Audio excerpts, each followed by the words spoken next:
Hey guys, welcome back to the channel.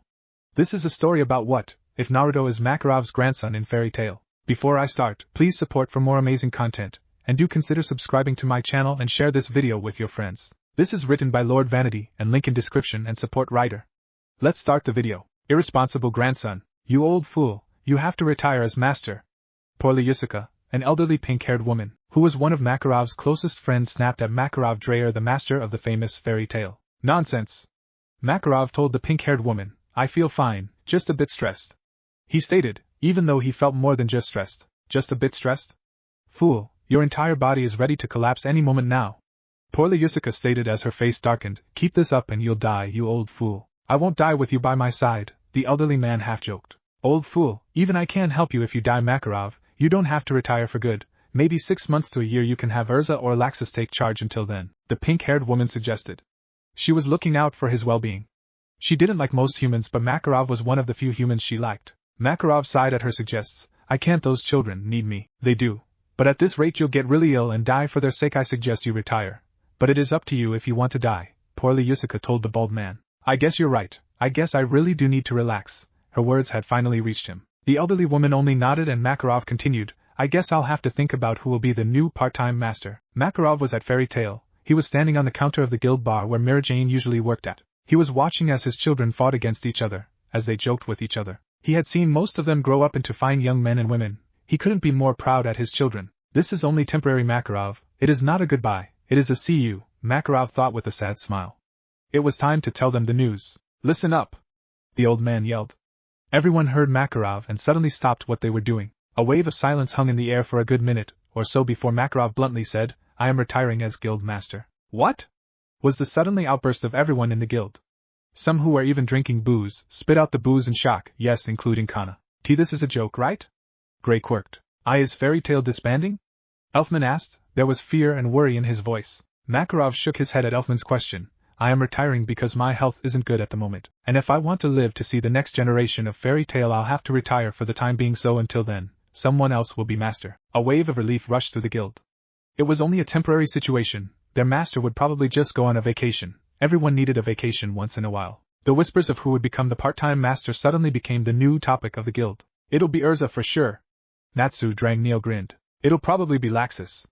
Evergreen smirked with arrogance. My money is on Gildarts. After master he is the second strongest, Mikau stated. It will be me. I am man. Elfman said, while pounding his chest like King Kong. In your dreams, Elfman.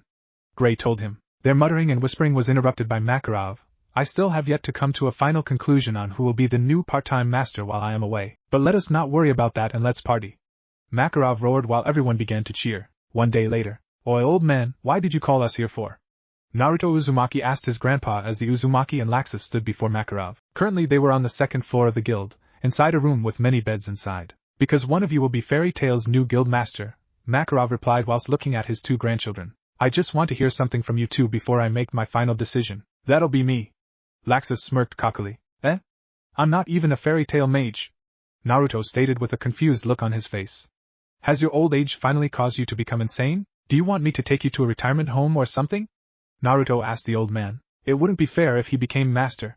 Laxus gave Naruto a cold glare. Sure, at one point in time he may have been part of the guild, but he left the guild. It wouldn't make sense to make someone not part of Fairy Tail into the master, so just give me master already, old man. Laxus continued to say. He did have a good point. Your face is sexually harassing me. Can you look the other way? Naruto said as he stared at Laxus, who was glaring at him. Humph, I won't waste my time with weak trash like you. Laxus turned away and stared at Makarov. Makarov watched both of them. Even though they were both family, they were totally different. Naruto was carefree, irresponsible, and eccentric. Laxus was serious, power-hungry in a way, and cruel. But only one would be master. Even if Laxus did make a good point about Naruto being master, out of his two grandchildren Makarov figured Naruto would make a better master. Laxus was right though. Naruto once was a member of Fairy Tail when he was younger, but not many people remembered the blonde ever being a member because he was always sleeping, or being irresponsible, or sometimes he wouldn't show up in the guild for weeks. Makarov looked at Naruto's right shoulder. Even though the blonde had a long-sleeve shirt on, he knew he still had his orange guild mark he had gotten years ago. Old man, Naruto pointed at Laxus. It surprises me you are considering making this guy a master of your guild. He has serious problems. He stated with a smirk. Laxus growled in annoyance. You are my problem. Old man always like you, and your dad better than my father and I. He stated. His fists were clenched. Laxus, you know that is not true. Makarov snapped at him. Whatever, just make me master already. Laxus snapped back. Makarov stayed silent. Before he spoke, I want both of you to tell me why you want to be master, and if you did become master, what would your goals for this guild be? Don't think of lying either, because I will be able to see right through your lies. Oh, I don't want to be master. Naruto raised his hand. It's just too much work. Why would I want to be a guild master for such a troublesome guild? I'd rather watch anime reruns all day. Makarov ignored that comment and said, Laxus, you go on first. Laxus smirked as he clenched his right fist. I want to be guild master to make Fairy Tail even stronger. I want to have everyone fear us. I'll even kick out the weak trash old man, and Fairy Tail will become the ultimate guild. I see. Makarov sighed at this. It wasn't wrong to have ambition, but Laxus's way, he just didn't like one bit. Laxus loved Fairy Tail, and he knew that, but his way wasn't a fairy tale-like way. He would only ruin the guild. He still had much to learn. Naruto, your turn. The old man turned to Naruto. Are you deaf? Do you have your ears stuffed with earwax? I told you I don't want to be master. It seems like too much work. Naruto said while picking his ear casually. Let's say you were guild master, what would you do? Nothing, was Naruto's simple reply. Like a way, Naruto, you're a complex boy. Makarov, though, while he sweat dropped, he was doomed. He could already imagine the guild destroyed due to the blonde's carefree personality. Especially if he planned on doing nothing. However, he had to admit he did like Naruto's response better. Very well. After a short pause, Makarov nodded and spoke. Naruto, you will be Fairy Tail's new guild master, he said happily. What? Both Naruto and Laxus yelled in union at this. Laxus growled in rage after. You'll leave the guild in the hands of this fool? He is not fit for it. Does he even have magic? I don't sense any coming from him, Laxus stated whilst glaring at Naruto. Oi, don't act like you're fit for it too, Naruto stated as he picked his nose. See? He's picking his nose like the child he is. Everyone picks their nose, but unlike them, I do it openly and not in the shadows, Naruto stated as he flicked a booger at Laxus. Very wise words, Naruto. Makarov nodded. Do you know how many times I have to pick my nose in the shadows? The fear of being caught is unbearable. Stop joking around, old man. Laxus snapped at Makarov. Get serious and make me master. Makarov suddenly turned serious, making Laxus regret what he had just said. The old man glared at Laxus and said, I've made my decision, Laxus. Naruto will be part-time master whether you like it or not, and nothing will change my decision. Not you, not the gods, and certainly not Naruto. So I get no say in this? Naruto yelled at Makarov before saying, Do you want to die, old man? You already got one foot in the grave. I'll gladly help you put the other in the grave. Yes, you have no choice, Naruto. Makarov glared at him. You rotten old man. If Mom was here, she'd beat you up. Just follow me, my boy. Makarov ignored his remark as Naruto and him walked out of the room and into the stairway of the second guild floor. Everyone in Fairy Tail was doing their own thing, but most of all, they were all wondering who the part-timer master would be. Would it be Urza? Laxus? Mary Jane? Would it be Natsu? Fairy Tail, I bring you forth the new part-time master. Makarov all of a sudden yelled from the second floor, grabbing everyone's attention. Meet Naruto Uzumaki, your new master. They all watched as a blonde walked forth as he picked on his right ear with his pinky. Yo! Naruto lazily said while he waved at everyone with his free hand. Everyone inside Fairy Tail thought the same thing. Who the hell was the blondie? The fairy rotten to the core. Lucy Heartfilia was feeling a mixture of emotions. She was happy, she was excited, she was nervous and scared, you get the point. She currently standing in front of her dream guild, Fairy Tail. What if they don't accept me in? What will I do then? She asked herself while looking at the two wooden doors in front of her. You have nothing to worry about, Luigi. Natsu gave her a toothy grin. It's Lucy. Lucy corrected him for 10th time since she met the Pinkette. The Pinkette had saved her in the town of Harjin where she had been tricked by some bad men. He then offered her to follow him to Fairy Tail. Whatever you say, Luigi. Let's go inside now. Natsu grinned as he kicked open the door and yelled, We're back. As he walked inside the guild, the blonde-haired mage slowly walked inside. She was looking around the place, noticing her surroundings as she looked around. It was a huge open space with wooden tables lined up. Sitting on the tables was all sorts of different-looking people. Some she recognized through her magazines and some she didn't. She noticed as one mage tripped and landed on another mage, and then all hell broke loose. A huge brawl broke throughout the guild. Tables, chairs, bottles were being thrown all over the place. This is Fairy Tail? This is totally not what I expected, the celestial mage said in awe. Natsu only grinned at this before jumping in on the ongoing brawl. Hello? Who might you be? Lucy heard someone speak from behind her. The blonde turned and to her delight she saw the famous Mary Jane Strauss. You're Mary Jane Strauss. One of the most beautiful women from Fairy Tail, Lucy stated with hearts in her eyes. Mary Jane only smiled sweetly at this, before Lucy continued on. Lucy. I came here with Natsu. I was wondering if I could join. She felt her heart skip a beat. What if she got rejected? Would she be able to handle it? Of course. Anyone is welcome to join Fairy Tail as long as they are able to use magic, Mary Jane told her. Eh? Really? Lucy looked surprised at this. I don't have to take a test or anything? Do I have to be interviewed? What about Fairy Tail's guild master? I heard Fairy Tail recently got a new one. What is he like? She couldn't help but bomb Mary Jane with questions. Nope. No tests and interviews, the Silverette shook her head. But yes, about a month ago our previous master retired due to health issues and instead he decided to make his grandson master until he returns. Lucy's face made a horrified expression. Laxus Dreyer is guild master?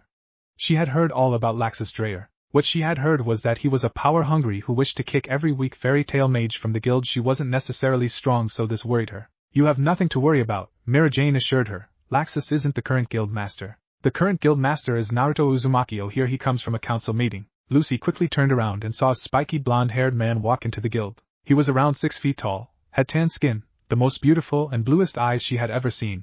His blue eyes, however, looked dead fishy. He wore a pair of black jeans, and over the black jeans he had black high-top boots which reached an inch or two below his kneecaps. His shirt was also black with an orange V-neck outline.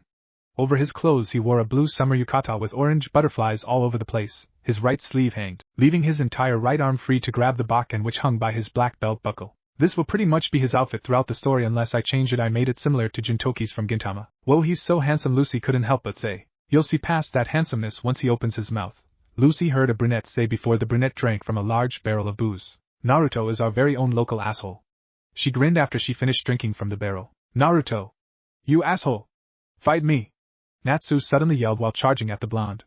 His entire right arm blazed with golden flames as he made his way towards Naruto. Oh, look! Igneel behind you, Pinky! Naruto quickly said while pointing behind the pinkette. Natsu stopped and turned around to see nothing. He then turned to face Naruto only for the blonde's bakken to collide with his face. The impact caused him go crashing into a table that was 10 feet away. Cheater! You tricked me! That's not fair! The pinkette quickly recovered and got up from the table which he had landed on. He glared at Naruto who was picking one of his ears. Yeah?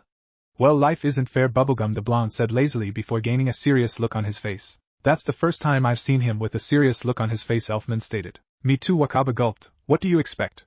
He just came from a meeting with the Magic Council. The blonde pulled a stack of papers from his yukata. It was around 6 inches thick which he lifted up into the air. Do you know what this is? Naruto questioned them. Complete and utter silence. This is a list of complaints from the Magic Council. Kana, you drank booze and placed the tab under the Magic Council. Pinky, you destroyed the port, and the rest of you? He glared at them. Yup. He's pissed. Man, I wonder what he's going to do to us. He can be very sadistic. Remember what he did to Natsu last time he ate his ramen? Don't remind me. I am very disappointed in you, the blonde stated. This stack of papers is only 6 inches. I expect each and every one of you to cause so much destruction and damage that the next time the Magic Council calls me up for a meeting they show me a stack of paper that reaches the sky. Failure to do so will result in sadistic punishments, he grinned darkly. The Fairy Tail mages couldn't help but face palm at what the blonde had just said. What an irresponsible thing to say. With his attitude, this guild ain't going to survive another year. I fear for our future. We better get to work on fucking shit up. I wish Ezra was here. They muttered amongst themselves as Naruto dropped the stack of papers to the floor and headed towards the guild bar where Mary Jane and some blonde he had never seen before were standing. Mira. I know it's not my birthday, but you didn't have to get me a stripper, the blonde exclaimed while checking the busted blonde out. It took Lucy a few seconds to realize he had called her a stripper. I'm not a stripper. She snapped at him while giving him a dark glare. You're not? Are you interested in becoming one? I know a few people. With those boobs and that ass you'll be making jewels for days. No, you filthy. Her name is Lucy and she's interested in being a Fairy Tail mage. The Silverette quickly interrupted the blonde. Is that so? Naruto eyed her. He noticed celestial keys hanging from her belt. You're a celestial mage, huh? You should really consider being a stripper. Celestial mages are pretty weak, but if you are set on being a mage, then welcome. If you die, please remember to die quietly. It will be easier on all of us. Lucy growled at him. Sure, he was handsome, but he was a jerk. Don't let him get to you. Kana grinned at Lucy. He's a jerk to everyone. You'll get used to him eventually, the brunette stated. Mary Jane nodded at this before pulling out a stamp. Where do you want your guild stigma, and what color do you want it? She asked Lucy. Lucy stuck out her right hand. I want it here in the color pink. She pointed at her hand. The Silverette nodded and stamped her hand before smiling. You are now part of Fairy Tail. The blonde smiled happily. I gotta go show Natsu. She quickly ran away off towards Natsu, who was currently looking through the request board. Mary Jane turned to Naruto and glared at him. You didn't have to be mean to her. Me? Mean? I would never dream of being mean, Naruto fake gasped. His voice was dripping with sarcasm. She could also see a bored expression on his face. What exactly happened to turn this man like this? Mary Jane thought while looking at him. And Naruto-chan, she was snapped out of her thoughts when she saw Romeo walk up to Naruto. The blonde turned to the little boy and raised his eyebrow. My father hasn't returned from his quest, can you please bring him back? The little boy pleaded, tears threatened to escape from the corners of his chocolate-colored eyes. Eh? You have a father? I thought you were a bastard child, Naruto said while picking his nose. Mary Jane glared at Naruto. His father is Mikao, he left to do a quest on Mt. Hakob a few days ago, she told the blonde bastard. Who's Mikao again? Naruto blinked. Romeo clenched his fist in anger and sadness. Just go bring my dad back. Eh? That's too much work. Come on. Just go, if you give me 1 billion jewels. You asshole. Romeo swung his fist at Naruto. However, the blonde caught his fist and smirked. That's right, hate me, detest Marin like a little bitch, and cling to life with this hatred. And then come before me, kick my ass, and then use that hatred to survive this rotten world. Romeo only pulled his fist and turned around as he began running out of the guild. Seconds later, a slap was heard throughout the guild. Everyone turned to see Mary Jane's hand on Naruto's face. Tears began dripping from her eyes and onto the guild floor. Oh? You were once a strong mage, is that all you got, Mira? The blonde mocked her. Don't you care for anyone besides yourself? She ignored his comment and asked him this. Oh, I tried that once, it was too much work, he replied lazily. She pulled her hand away from his face, and she started walking towards the exit of the guild. Where are you going? Kana asked the silverette. I'm going to go look for Mikao, unlike some jerk, was her only reply. I'm going too. Natsu spoke with anger and rage in his voice as he walked after Mary Jane. I guess I'll go too, Lucy said while running after Natsu. The entire guild watched as the trio walked out. It was completely silent until Naruto got up. I'm going to go take a nap, he stated while he began walking out of the guild. The king of Vulcans. It's so cold, Lucy said, while hugging herself with her arms. Aren't you too cold? She asked Mary Jane and Natsu, who were walking through the snowy mountains of Mt. Hakob like it was nothing. Nope. Natsu grinned at the blonde. I'm a fire dragon slayer. I'm always warm. Lucky you, Lucy muttered under her breath. They both turned to Mary Jane, who looked to be in thought. The silverette felt the eyes on her and turned to the duo. Sorry, can you repeat the question, Lucy? She asked the busted blonde. I was thinking, she muttered. Yeah, aren't you cold? Mary Jane nodded. A bit, but we need to find Mikao. They noticed a determined look in her eyes. A look that showed that she would find Mikao even if it killed her. What were you thinking about anyways? Natsu quirked. I bet she was thinking about fish, Happy exclaimed. Not everyone thinks about fish, Lucy told Happy. Not you, Lucy doesn't have a brain, the blue cat grinned. Why, you little annoying cat? Lucy gave the exceed a cold glare. Mary Jane smiled softly at the scene in front of her before replying to Natsu. About Lisa-na. Lucy felt the mood change. She saw the pink cat stiffen up, and she knew she shouldn't ask, but she asked anyways. Who is Lisa-na? She was my sister before she died. Mary Jane smiled sadly. I know how it feels to lose someone important, I know, which is why I want to bring Mikao back to the guild. I don't want Romeo to feel what I felt when we lost Lisa-na, she continued to say. Oh, Lucy smiled softly at Mary Jane before clenching her fists. We'll find Mikao, the blonde said. Natsu nodded and grinned. I'm all fired up. Let's do this. Happy nodded, and so the trio continued to search for their guild member. At a graveyard in Magnolia, besides a tombstone, stood a white-haired man. The white-haired man looked down on the tombstone before he noticed someone walking up towards him from the corner of his eyes, someone familiar. He turned to see his godson Naruto Uzumaki. Oh, I didn't expect you to be here, pervy sage, the blonde stated when he arrived to where Jiraiya was. The white-haired man grinned. I do come pay my respects to your mother from time to time. But it's rare for you to come visit her. What's eating you up, kiddo? Nobody likes nosy people, pervy sage. Oh? I like to call it caring for my godson, so tell me, why are you here? I can't just visit the rotting corpse of my dead mother? From what I know of, no, you'd rather go drink away your problems at a bar. Oh, like I want to hear that coming from a peeping Tom. Naruto pointed at Jiraiya. So go eat shit and kick the bucket. The pervy sage sighed before saying, fine, don't tell me.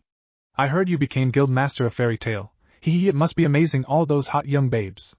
I envy you, Naruto. Naruto stayed silent and Jiraiya continued to speak. I should probably visit sometime. I haven't played poker with Wakaba or Mikao in a while. He grinned. That's if Mikao comes back alive from his quest, Naruto stated lazily. What do you mean? Apparently, he went on a quest to Mt. Hakob.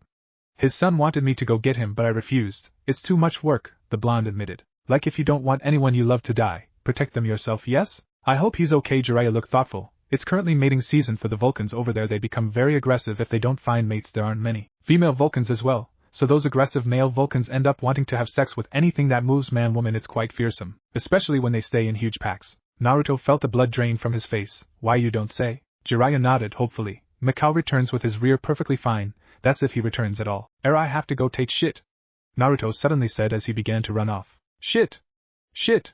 I could deal with just Mikao dying or getting hurt.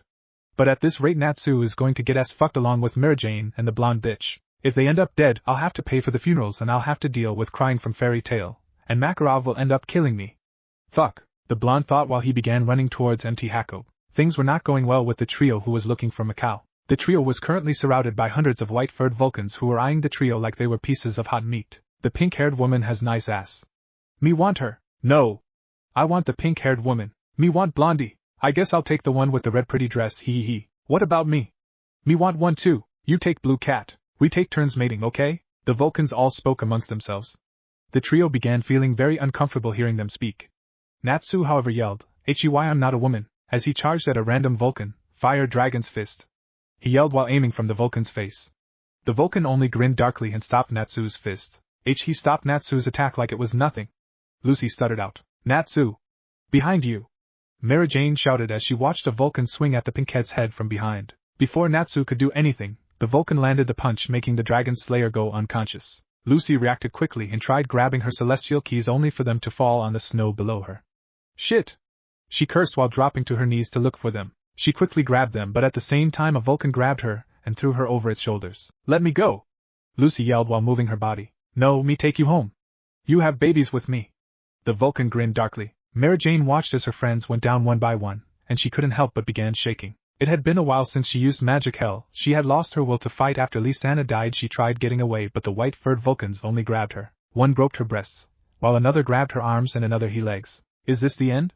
she asked herself, while biting her lip. All of a sudden, a Bakken flew out of nowhere, and it hit the three Vulcans that were grabbing onto them. The Vulcans dropped to the floor unconscious. This caused everyone to turn to the direction where the Bakken had come from. "Yo!"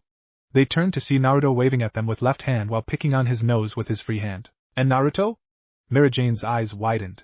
"You came to save us?" "Oh, of course not. I came to save myself by saving you. If you people die it will only bring me problems," the blonde growled. "So as payment for coming over here, you owe me a date along with Blondie and Natsu?" "Well, he will become my bitch for the next month," Naruto stated while looking at the Vulcans who realized he was a threat to them. "Get him!" A Vulcan yelled while the Vulcans charged at the blonde. As they charged at the blonde, they saw red lightning burst out of Naruto's body.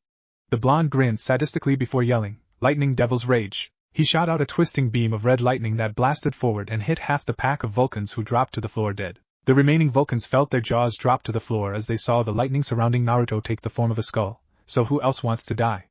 he asked the Vulcans. The Vulcans did what any smart being would do. They dropped to the snow while yelling, "All hail Blondie-sama. My name is Naruto." "Get it right. All hail Naruto-sama." Naruto smiled at this before saying, "Now say, I'm a big stupid ape." "And no, say it, I'm a big stupid ape."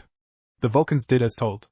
Before Naruto asked them, "Where is Macau?" "You know, tall dude and looks like he would come out in one of those commercials about men who need pills to get erections." The Vulcans pointed at a Vulcan who had been hit by Naruto's lightning earlier, and the fairy tale mages turned to the Vulcan to see Macau suddenly appear. "Macau!" Mary Jane yelled while running to the man. "Ugh, what happened?" Macau spoke. "You were taken over by a Vulcan," Mary Jane told him. "Oh, Macau looked sad. I wanted to take them all out but I failed." Now Romeo, his voice drifted away. "Oi, who cares?" Macau turned to see Naruto. "Who cares if you couldn't wipe all these Vulcans out?" "I doubt that annoying brat cares. There's only one thing he'll care to see and only you can show him." Macau's eyes widened. "Why, you're right, let's go back home." Mary Jane helped the elder man up, while Lucy helped Natsu get up. "What happened?" the pinkette yelled once he woke up. "Naruto saved us," the blonde said while they looked at Naruto who was like always picking his nose. Lucy cringed at seeing him do that. Oh, the pinkette looked surprised, while they walked back home. Mary Jane only looked at Naruto and smiled. Maybe he's not that bad, she thought. Naruto, what are you going to do with the Vulcans that are following us?" Lucy suddenly asked. The fairy tale mages turned around to see Vulcans following them. "They are coming back with us. After all, I am their king and they are my bitches." Naruto grinned darkly. They on the other hand couldn't help but sweat drop. Naruto was standing in front of a pissed-off Magic Council. Well, he was standing in front of thought projections produced by the members of the Magic Council. He was in a courtroom somewhere in the Magic Council building in Magnolia. "Why do the lot of you look like you're trying to contain in a shit? Oi, you do know that's unhealthy. The longer you hold in a shit, the quicker you die." The blonde broke the silence. "The reason I look like I'm trying to contain in a shit is because of you." Org snapped at the blonde, who was now picking one of his ears. "Don't try blaming me for what goes on in your stomach." The blonde pointed at Org's projection. "That's like a schoolgirl trying to blame her teacher for giving her a bad grade on one of her tests, knowing damn well she didn't study for it. Can you just shut up?" "You're giving me a headache," Seagrain said in irritation. "If you smash your head against a brick wall your head will be cleared of the headache," Naruto stated in a matter-of-fact tone. "If I smash your head against the brick wall repeatedly, will that clear us of you?" the blue-haired man asked. My head is hard, so I doubt it, the blonde said lazily. Seagrain growled at this before Altair, a beauty black-haired woman spoke. Can we just continue this? Some of us have things to do. She added, or nodded. You know why you're here, Uzumaki? I'm a law-abiding citizen, the blonde stated. Could it be I'm here because you're going to reward me? No. You idiot. You brought an army of Vulcans to Magnolia, and they destroyed half of the city. Org snapped at him. They caused 300 million worth of damages that we have to pay for. Half the city was already shitty. Don't try blaming this on the old man. Go step on a landmine and die. The blonde said without remorse. Why, you little shit? I should have you in prison for eternity. Ord yelled at him. I'll make sure to drag you to prison with me. I'll make sure you get the same cell as me, and I'm going to make you wish you were dead, you council pig. Is that a threat? It's a promise from a shonen hero to a cliché side character. Shonen hero my ass. Seagrain yelled at the blonde. Your current personality is nothing but a shitty rip-off of some character from another manga. There's nothing I can do about that. Naruto stated, the author can write me however he desires. I'm already in a fairy tale crossover story. What story will I be in next, huh? High School DxD? One Piece? Bleach? Enough nonsense. Orb barked while rubbing the side of his forehead. You have no idea in what kind of mess you're in, Uzumaki. As much as I want to throw you prison, I won't. Instead, I have little job for you. Job? The blonde quirked. There has been a dark guild named Eisenwald doing suspicious activities, and we believe they are trying to acquire a dark artifact known as Lullaby. No, not the Lullaby arc. This is one of the shittiest arcs in fairy tale. We all know how it's going to end. The blonde interrupted the old man. Most fanfiction stories in this section end up being the same. I don't give a damn. Org stated, if you want to stay out of prison you will do this. Why do I have to do it? Isn't this a task for you Magic Council fucks? Unless you corrupted fuckers don't have as much power as you claim to have. That's none of your business.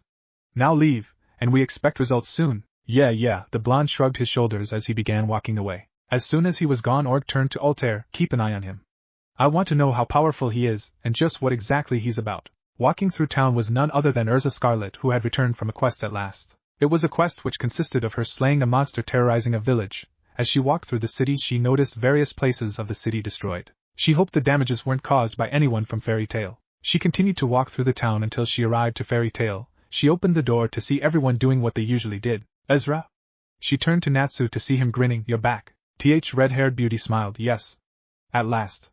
I hope you've been behaving yourself. He nodded. Did Natsu just pull a Happy? Lucy looked at him in shock. Happy nodded. Everyone is scared of Urza. Even Naruto? Everyone expect him, Grace stated. I don't know if he's brave or stupid. Urza suddenly turned to Mira Jane and asked, what happened to the city? Mira replied, a few days ago Naruto brought an army of Vulcans from Mt. Hakob and they went wild. They started destroying everything. That man! Urza clenched her fists. What an irresponsible jerk. Where is he? She roared while scanning the guild. The Magic Council took him in for questioning, Gray told the scary woman. She looked satisfied with that response. I hope they give him the punishment he deserves, she stated before saying Natsu Gray. Yes? They both asked. I want both of you to help me with a quest, she told the duo. Say what? Will you help me? It involves a dark guild called Eisenwald. She stated, I don't think I can take them on my own, but with both of you we might just be able to defeat them. AI. They both nodded. She smiled. Could we leave in a few days? Everyone else just stayed shocked. They couldn't believe Urza had asked Natsu and Gray for help. Naruto was standing in front of Eisenwald's guild building located somewhere in Ashibana. However, he was dressed up as a pirate. On his head he had a pirate's hat, he also had a fake mustache, and on his right hand he now had a hook. Over his clothes he had a black coat. Some would wonder what he was doing. Well, he could always bust into the guild and kick the ass of every member, but that was too much work, so he decided he would infiltrate the Dark Guild. The blonde opened the door to the guild and walked in. All eyes turned to him. My name is Captain Goku D. Monkey. I come to join your Dark Guild, the blonde said. We're full. Aragorn looked at Naruto and smirked. Perhaps you should consider joining a circus. Ha ha. The members of the Dark Guild started laughing. Yeah, go ahead and laugh, the blonde said with a sad smile. This caused the Eisenwald members to stop laughing, and they stared at him. Suddenly they started hearing sad music. As long as I could remember, everyone treated me like a freak, all because of this hook. He pointed at the hook on his right hand. People looked down on me because of my handicap. Everywhere I went people told me I would mount to nothing. They told me I could be one of two things, a pirate, or one of those things where you hang jackets from. I decided to become a pirate, but I failed to find the One Piece, so I decided to come here. I figured if anyone could understand my pain it would be a Dark Guild, but I'll just go. The blonde turned around and slowly started walking out, a smirk on his face as he walked. Where did that music come from? It's so sad, one member cried. Can't you see the pirate is carrying a boombox? Another guild member pointed at the boombox hanging from Naruto's fake hook. So sad Captain Goku had such a hard life, another member cried. I say we let him join. Another stated. Yes. Yes. Let him be one of us. Even Aragorn had tears streaming down his eyes. Don't leave Captain Goku, come join us. Fools! I knew this would work. I'm in. Wahaha. The blonde turned around and smiled. Thank you. I always wanted a family, big bro. Did you just call me big bro? Aragorn blinked. Naruto nodded and Aragorn dropped on the floor to his knees. I always wanted to be a big bro. I'll gladly be a big bro and buy you all the ice cream you want, lil bro. Yup. Naruto I mean Captain Goku D. Monkey was now part of Eisenwald. A few days had passed since Naruto joined Eisenwald in order to spy on them, and well, in those few days many things had changed. For example, he had somehow ended up being the master of Eisenwald. Another thing that had changed had been that now everyone in Eisenwald looked up to him. He was one charming motherfucker. Boss, what should we do today? Kageyama asked the blonde, who was currently sitting down on a chair, his feet on a table, while he read a manga. Yes. Let's go on an adventure. Aragorn stated, a dark grin spread across his lips. Without looking away from his manga, Naruto spoke. I used to be an adventurer until I got an arrow to the asshole, and then I decided reading manga was enough to satisfy my adventure needs. He stated. Silence filled the room they were in. Oh, I just got an idea. Naruto suddenly jumped out of his chair. Let's go look for Lullaby. Aragorn narrowed his eyes. Lullaby? Naruto nodded and grinned evilly. We get the dark flute Lullaby, and then we take revenge on those idiot masters of legal guilds. After we take revenge on those magic council fucks, and then we rule the world. He continued to grin like an absolute fool. Wow, Goku-sama, Kageyama said with tears in his eyes. You are just too evil, I love it. You're better than our old master. Aragorn nodded. With Goku-sama we will rule the world. But where is Lullaby? That's the question, Naruto said while looking thoughtful. It was Aragorn's and Kageyama's turn to grin darkly. The black-haired man pulled out a map out of nowhere, causing Naruto to say. Where did you get that map from? You just pulled it out of nowhere. Did you pull it out of your ass, did you? He asked the man. No. The hell do you think an ass is? A pocket where you can hide shit in. Kageyama yelled at the blonde. Never mind that, Aragorn said while pointing at the map. This map tells us the exact location of Lullaby. The flute is currently sealed away in some pyramid not far away from here. So this is the plan. Kageyama and I will go get the flute, and the rest of you will wait for us in Ashibana Station. Got it? The blonde told the Eisenwald members. Nobody objected, and so Naruto and Kageyama proceeded to leave the guild. So Lullaby is in there? Naruto asked Kageyama as both stood in front of a pyramid located not far away from Ashibana town. Kageyama nodded, of course. Come on, let's go inside. They walked inside the pyramid, and as they walked inside the pyramid, Kageyama said, Be careful, there are traps every. At that moment Naruto stepped on a stone which sunk into the ground. Holes opened up on the walls on the pyramids, and then a load of spears shot out and headed towards Naruto, who froze. Goku-sama, no! Kageyama yelled as he pushed Naruto out of the way. The blonde flew face forward and then turned around to see Kageyama fall to the floor on his knees. Eh? You're not hurt, so why are you on your knees? Naruto asked him. My ass, Kageyama whispered out. Naruto stood up and walked towards Kageyama, and as he walked towards Kageyama he noticed a spear sticking out of Kageyama's ass, and there was blood all over the place. Holy shit, a spear is sticking out of your ass. Does it look bad? Oh no, haha, I can hardly tell, Naruto lied. But in reality he knew Kageyama would either end up turning gay or he would not be able to walk for a long time. Go on without me, Goku-sama, this was as far as I was meant to go, Kageyama said while tears streamed down his eyes. It was an honor having this spear shoved into my ass in order to save your life. Naruto blinked and then shrugged his shoulders. Fine. Have fun, it was nice knowing you, Kajilama, or whatever your name is. He began walking away. What?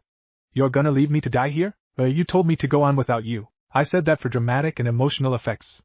In reality you're supposed to say I cannot go on without you. How the hell was I supposed to know? Just help me up and let's go. Naruto blinked once again, and while he picked his nose he said, About that, I have been a double agent, so yeah.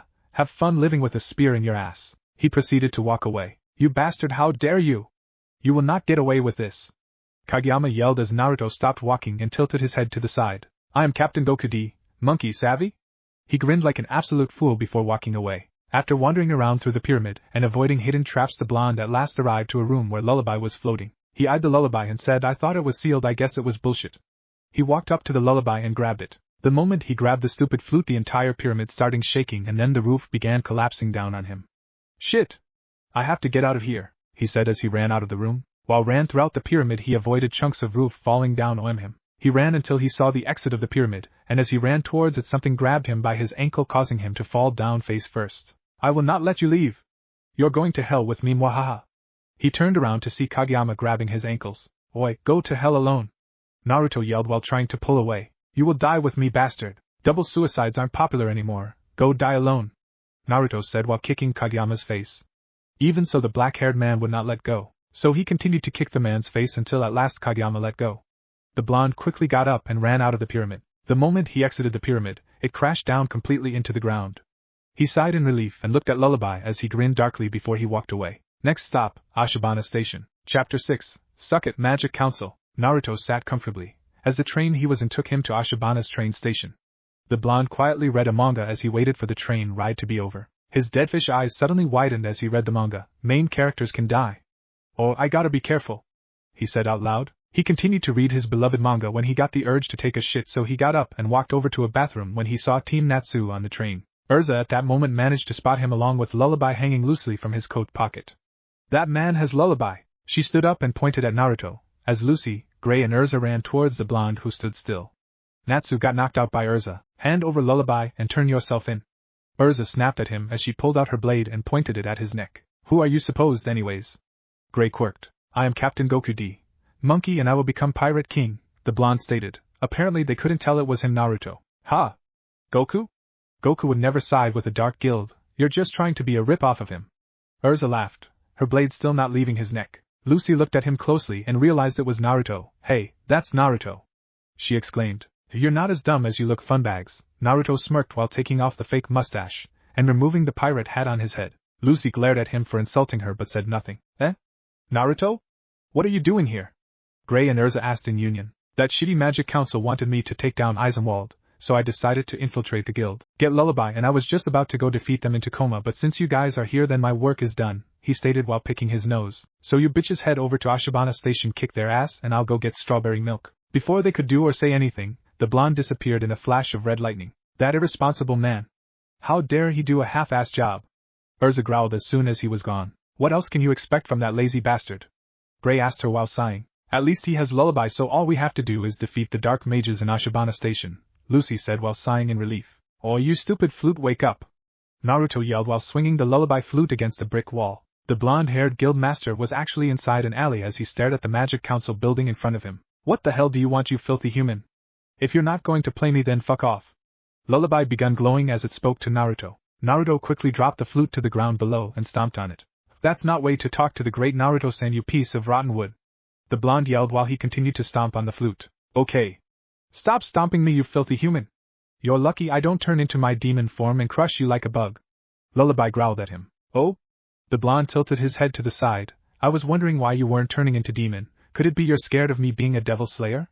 Naruto mocked the flute. TCH, shut up, you arrogant human. Or make me. If you don't shut up I will. I'm not shutting up. SMH whatever. What the hell do you want, human trash? Lullaby decided it was best not to argue with the annoying blonde. Naruto quickly picked up the demotic flute and faced it towards the Magic Council building in front of him. Do me a favor and destroy that shitty council building. The blonde grinned darkly. Oh? That's interesting, a human part of a legal guild wanting me to destroy the Magic Council building. Lullaby spoke with amusement. Naruto started scratching his back with the flute and spoke. Those shitheads have the nerve to tell me what to do. Telling me what to do is like telling a fanfiction author how to write their story. So all I want you to do is destroy that shitty building. After that you can go fuck a tree, or go suck your mother's breasts. Hell, you can even go cause destruction on another fanfiction story for all I care. The blonde stated as he continued to scratch his back. Hey, stop using me to scratch your back. But you're a good back scratcher. Just shut up, and I'll go destroy that building. The blonde nodded and stopped using the flute as a back scratcher. He then threw the flute across the street, and as the flute flew it turned into a giant 3 or 4 story tall looking demon that started shooting beams of dark magic at the building. Suck it, shitty Magic Council. Naruto smirked as he walked away. Chapter 7. Someone who loves sweets can't be bad. Fairy Tail stops Eisenwald at Ashibana Station. Naruto read out loud from a newspaper. He was sitting near Fairy's Guild bar while smirking. A demon of Zeref, also known as Lullaby, appeared a few days ago out of nowhere and also destroyed the Magic Council building before vanishing. He continued to read out loud before placing the newspaper down on the counter beside him. I tell you, this world is going to shit. One moment it's all peaceful and next thing you know a demon appears out of nowhere and destroys everything you love, he said while looking at his guild members. Didn't you have Lullaby a few days ago? Gray questioned him. Me? Have a disgusting flute? I would never. Naruto replied while nodding to himself. I'm pretty sure you did, Lucy stated while looking at the blonde. Are you guys sure you didn't pick up a mushroom from the ground and ate it? Naruto asked them while smirking. Because you two seem to be under an illusion thinking that I had Lullaby. That's because you did have it. Gray and Lucy yelled at him. The blonde only shrugged his shoulders. Even if I did have it, it's a thing of the past. One must move on like a schoolgirl does when her jerk of a boyfriend breaks up with her. They couldn't help but facepalm at this before the blonde turned to Mary Jane. Mary, gimme some strawberry milk. He told her. Sorry, we ran out, she told him. Ice cream? We don't any of that as well. Cake? All gone too. W.H.E. hell? I need sweets. He told her while getting up. Where are you going? She asked him as he walked away. I'm going to go buy something sweet. He replied without looking back. I need sweets, must eat sweets, the blonde-haired man muttered as he walked through the city of Magnolia. As he walked throughout the city, people eyed him oddly. Sweets, where are you, my precious sweets, he continued to chant. The lazy blonde continued to walk through the city until he arrived to a bakery called Magnolia's Bakery. The bored and lifeless look in his sky-blue eyes was replaced with a happy glint. He excitedly entered the bakery. It was heaven. The scent of sugar, sweets, and cakes entered his nostrils. To him sweets were what beer was to a normal man. Addicting and intoxicating. Naruto walked over to the baker and said, 1 strawberry cheesecake please. At that moment Urza Scarlet walked into the bakery and said, I want 1 strawberry cheesecake please. She smiled at the baker as she walked over to the baker. She saw Naruto, and Naruto saw her as well, but both decided to ignore each other. The baker slowly said, I'm sorry. I only have 1 slice of strawberry cheesecake for today. The baker regretted saying that. The atmosphere changed. It was as if 2 demons were getting ready to fight to the death. The blonde-haired Uzumaki turned to the red-haired beauty in front of him, and she did the same. Either spoke. The silence in the air was broken by Urza. That slice of cheesecake is mine's. She told the blonde. Oi, I was here first. The blonde exclaimed. She gave him the coldest and scariest glare she could muster and spoke. I said it was mine's. He glared back, clearly not bothered by her glare. Not if I buy it first.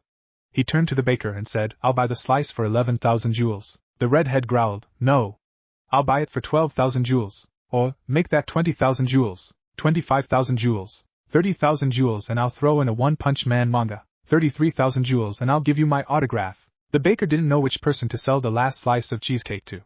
She was offered a good deal. A One Punch Man manga or the autograph of Urza Scarlet, a famous mage from Fairy Tail. Ezra noticed the baker not making up her mind and quickly pulled out her blade. She pointed at the blonde's neck. He smirked arrogantly. You should buy me a drink before you decide you want to penetrate me. Urza ignored his comment. I challenge you to a sword fight.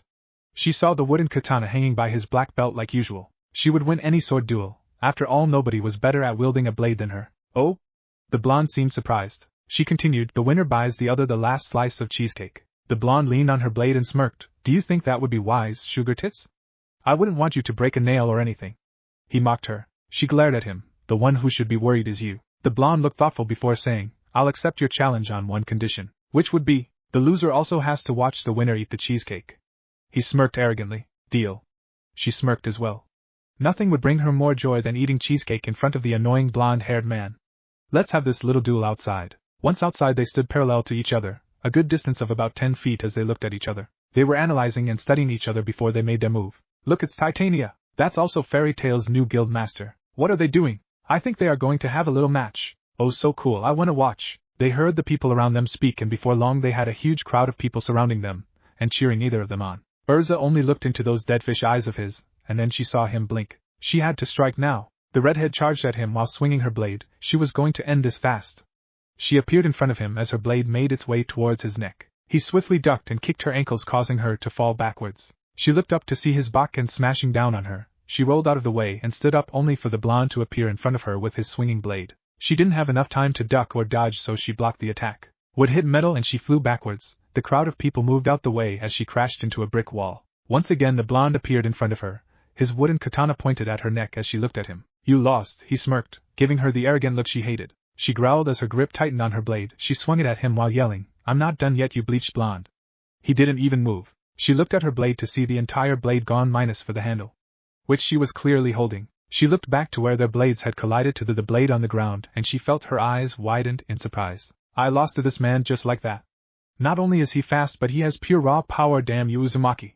She growled but said nothing. Oh, come on and buy me the cheesecake, he smirked as he put his bakken away. She said nothing as he walked back into the bakery. A deal was a deal, so she had to go through with it. She followed him back into the bakery where he was ordering the cheesecake. Ready by the door is going to pay for it, he pointed at Urza before grabbing the cheesecake the woman had placed in front of him, before he made his way over to a 2-chair table. A minute later the redhead was sitting across from him, as she watched him slowly enjoy the cheesecake. This is so good, he said as he took a bite out of the cake. You don't have to rub it in. I know, he smirked before taking another bite out of the cheesecake. I don't know what tastes better, this cheesecake, or the fact that I was victorious in our little duel. All I can say is that today is a very good day. He told her. Urza bit her tongue, this jerk. He pisses me off so bad. I just want to kill him. Maybe I will outkill him and then join a dark guild. She couldn't but smirk darkly. However, in an instant the anger and the dark thoughts faded away from her, as she watched Naruto slide his plate with half of the cheesecake to her side. What are you doing? She questioned him. I'm full so you can have the rest. He told her. Yeah? She looked at him in surprise. Enjoy, he said as he pulled out a manga and began reading it. She was about to speak when he said, don't say anything, just eat it. She really wanted to argue, but the cake looked so delicious that she just nodded and took a bite out of him. She took a glance at him as she ate the cake. He was the only person that could be a jerk towards her, piss her off, make her want to kill him, and the next minute surprise her and make her forget why she was even mad at him in the first place. She continued to look at him and thought, a person who loves sweets can't be that bad. As she smiled and enjoyed the little slice of goodness. Chapter 8. Drink with a partner, never alone. I should have known that irresponsible boy would have pulled something like this. Org of the Magic Council snapped as he sat across from his colleagues. The Magic Council was currently having a meeting regarding the recent incident regarding Lullaby destroying their precious Magic Council building. That's what you get for trying to control a lazy good-for-nothing, Seagrain smirked at the old man. It appears so, Grandoma nodded. I guess we will have to leave that punk alone. Oh? That's interesting, it's so unlike you to do something like this, Chairman, Altair stated as she eyed the chairman. What?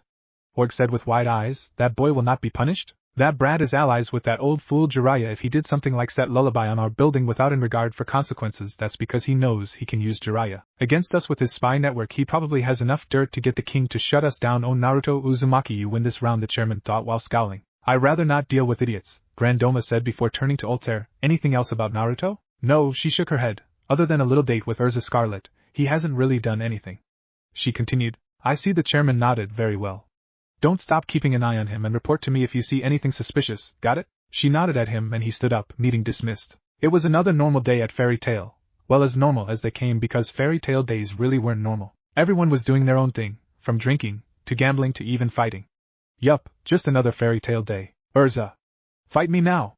Natsu grinned while charging at the Scarlet. For the longest he had been wanting to. Urza, who was eating cake, quickly stood up, and as the pinkette appeared 3 feet away from her, she roundhouse kicked him and flew across the guild before crashing into a wall. Fine. If you want to fight, then come at me with everything you got, the redhead said while looking at the dragon slayer, who didn't seem to be awake. He went down after one hit? Gray yelled out. Ha, you are so lame, Natsumi. Naruto laughed from the guild bar. The blonde had actually been drinking a lot, so he was intoxicated. It appears so. Lucy sweat dropped. Is there anyone that can even beat Urza? She then asked. A few from this guild actually, Mara Jane stated while looking at Urza, who went back to enjoying her favorite food. It was then that everyone started becoming sleepy. Huh? Why am I getting sleepy? Lucy said while yawning. He's here, Urza spoke softly as she tried staying awake. Mystic and Mara Jane managed to say before falling asleep. A cloaked figure covered from head to toe suddenly walked into the guild, and as he did, his eyes widened to see Naruto actually awake. Mystigan was surprised because even the previous guild master Makarov would fall asleep when he activated his sleeping spell. His palms are sweaty. Weak knees, arms are heavy, there's vomit on his sweated already. Mystigan only watched as Naruto sang into a beer bottle as if it was a microphone. The cloaked man figured the spell had not worked on the blonde because the blonde was too drunk to even realize the sleeping spell had been casted, if that was even possible. Paying no mind to the part-time master, he walked over to the request board and grabbed the best paying quest he could find. I'm leaving to do this quest, Mystigan told Naruto as he showed him the quest paper before heading over to the guild exit. Weigh in it! Naruto yelled. Mystigan stopped walking and tilted his head to the side. He looked at Naruto, who was flipping him off. Ha ha ha, how many fingers am I pointing at you? The blonde slurred. One, and it's the middle finger, Mystigan replied before proceeding to walk away. Ha ha ha, Naruto started laughing. I pointed the middle finger to one of the strongest members in the guild, and he's running like a little bitch. Ha ha ha. He began dancing around as if he had won the lottery. Mystigan couldn't help but sweat drop when he heard this, but he ignored it. Just as he was about to leave, Naruto called him again. You, Batman, come have a drink with me. Hee hee hee. I've always been a fan, Batman. Mystigan stopped walking once again. I'm not Batman. Eh? You wear a mask, therefore you are now Batman. Just because I wear a mask does not mean I'm Batman. Hee hee. Okay, whatever you say, Batman. Your secret is safe with me. Naruto winked at him before motioning for him to come over. Mystigan just stood there thinking. I'm always on the move, I never truly get to hang around or have fun, plus I wonder what kind of guild master he is. I've heard he's a major jerk. What the hell? One drink and I'll go. The masked man nodded as he walked over to Naruto. Many bottles of booze later, Mystigan and Naruto were on top of Fairy Tail's roof, both laying down peacefully while looking up at the beautiful and clear skies. This is life, Naruto grinned happily. A nice drink, a great drinking partner, and nothing but a beautiful and peaceful day to make it a great day. What more could a man possibly want? Mystigan heard this and smiled underneath his mask. This man, he has a certain thing to him, something that makes you believe everything will be okay in the end. I haven't felt this peaceful in a very long time. I can see why Makarov picked him. Batman, how does it feel to wear mask all the time? Naruto suddenly asked him. Mystigan didn't know why. Maybe it was the booze or maybe it was emotions buried deep inside his heart, but he suddenly started crying. It feels so shitty. For once I'd like to feel the fresh air against my face. Seriously, I hate having to wear this mask all the time. Do you know how much of a burden it is to play a mysterious character, do you? He yelled. Let it all out. Naruto only patted his back. And do you know what the worst part is? Mystigan yelled at the blonde. That you're ugly, so that's why you have to cover your face? No. It's that I have to smell my stinky breath all day every day. And don't even get me started on sex, Mystigan continued to say. Naruto at the moment got an idea. Let's burn the mask. He grinned. And no, I can't. I have a lighter. Oh, what the hell, let's burn it, Mystigan said while taking off the mask. Naruto handed him the lighter, and the blue-haired man lit the mask on fire. Yeah, burn bitch, Bjorn. Mystigan yelled like an absolute maniac. You're free now, Mystigan. Naruto only looked at him. The mask of despair no longer holds you hostage. You can now feel the wind against your face. Mystigan only started crying once again. It wasn't always like this when I was a boy. I dreamed of being a transformer. How badass would it be? He slurred before taking a swing of the bottle of booze he had on his hand. So beautiful. Naruto felt tears streaming down his eyes. You wanted to be a robot? How beautiful. Do you know what I wanted to be as a child? I wanted to be the Pirate King. And do you know what I was going to name my ship? What? Mystigan asked. Deep, man, deep, Mystigan whispered as he and Naruto stayed silent. Minutes later Naruto broke the silence by saying, something smells odd. It smells like burned human. He yelled as he looked and saw that his leg was on fire. Holy shit! The guild is on fire! Mystigan yelled as he grabbed Naruto and jumped off of the building. Once they were down on the ground, Naruto rolled on the floor before looking up to see the entire guild blazing with fire. Oi, you burned the guild! Naruto yelled while pointing at Mystigan. Me? You're the one that told me to burn my mask. This is your fault. Okay, don't panic, I have a plan. Which is? Mystigan asked him. You stay here and take the blame while I run away. Bye-bye. Naruto started running, but because he was drunk he stumbled down on the floor. Mystigan looked at him and sighed. Don't worry, I have a plan. You put the blame on. What the hell happened here? Everyone woke up by the screams of Urza to see the entire guild burned and ready to collapse on them. Holy shit, who burned the guild? Gray yelled while looking around the guild. This is not man. Elfman yelled while shaking his head. Huh? Mystigan left already? If he was here he could have told us who did this. Mary Jane looked thoughtful. Oh, I know who did it. Everyone turned to see Naruto waking up. Who? The entire guild asked. It was Natsu. I saw it with my own 2 eyes. Naruto yelled while pointing at Natsu, who in fact was still sleeping. I should have known. Urza yelled angrily while stomping towards him. Figures. Gray nodded his head. Natsu, wake up. Urza only yelled as she shook him awake. Hello Urza, what's up? He grinned at her. Don't what's up me. You burned the entire guild and for that you will be punished, she said. Her eyes were glowing red as she dragged him out of the guild. What? I didn't do anything, Natsu cried out as she continued to drag him away. Naruto only smirked and thought, Mystigan, you magnificent fucker. Chapter 9. Good intentions pave the road to hell. Natsu sighed as he scrubbed the guild floors. Cleaning the guild was all he had done for an entire week as punishment for burning the guild, apparently. Something he actually never recalled doing. Either way, the guild was already back to its original condition before it got burned. It's totally not fair, the Pinkette muttered underneath his breath.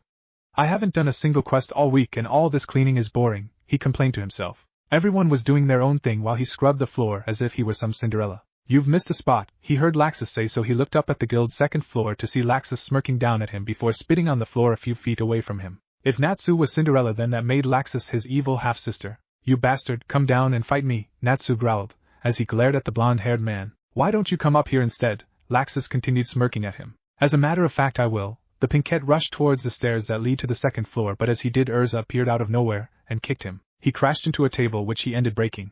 What the hell? He got up and looked at Urza, who stood in front of the stairs. You are not allowed to go to the second floor, the redhead told him. You understand, Natsu? She gave him a deadly glare. AI, he could only nod. Good. Now I have to be somewhere. I will be back later, so I hope you're done by the time I get back, she stated before walking towards the exit of the guild. Ha ha ha, look at you getting scolded and cleaning the guild like the trash you are, Laxus laughed at the Pinkette. That's enough. Natsu heard Naruto behind him. He turned around to see the blonde looking up at Laxus. Never treat a man like shit while he's down, Naruto told Laxus. Oh? Since when do you care about others' feelings? Laxus quirked. Ha. Never mind that, Naruto. Why don't you just hand over the guild to me right now? After all, I am the strongest in the guild, stronger than Urza. Mystigan, even stronger than that old geezer that made you guild master. At this point, everyone in the guild looked at Laxus, who had a power-hungry look on his face. Naruto looked at him with the same deadfish eyes he always had. If you're the strongest in the guild, then why am I master?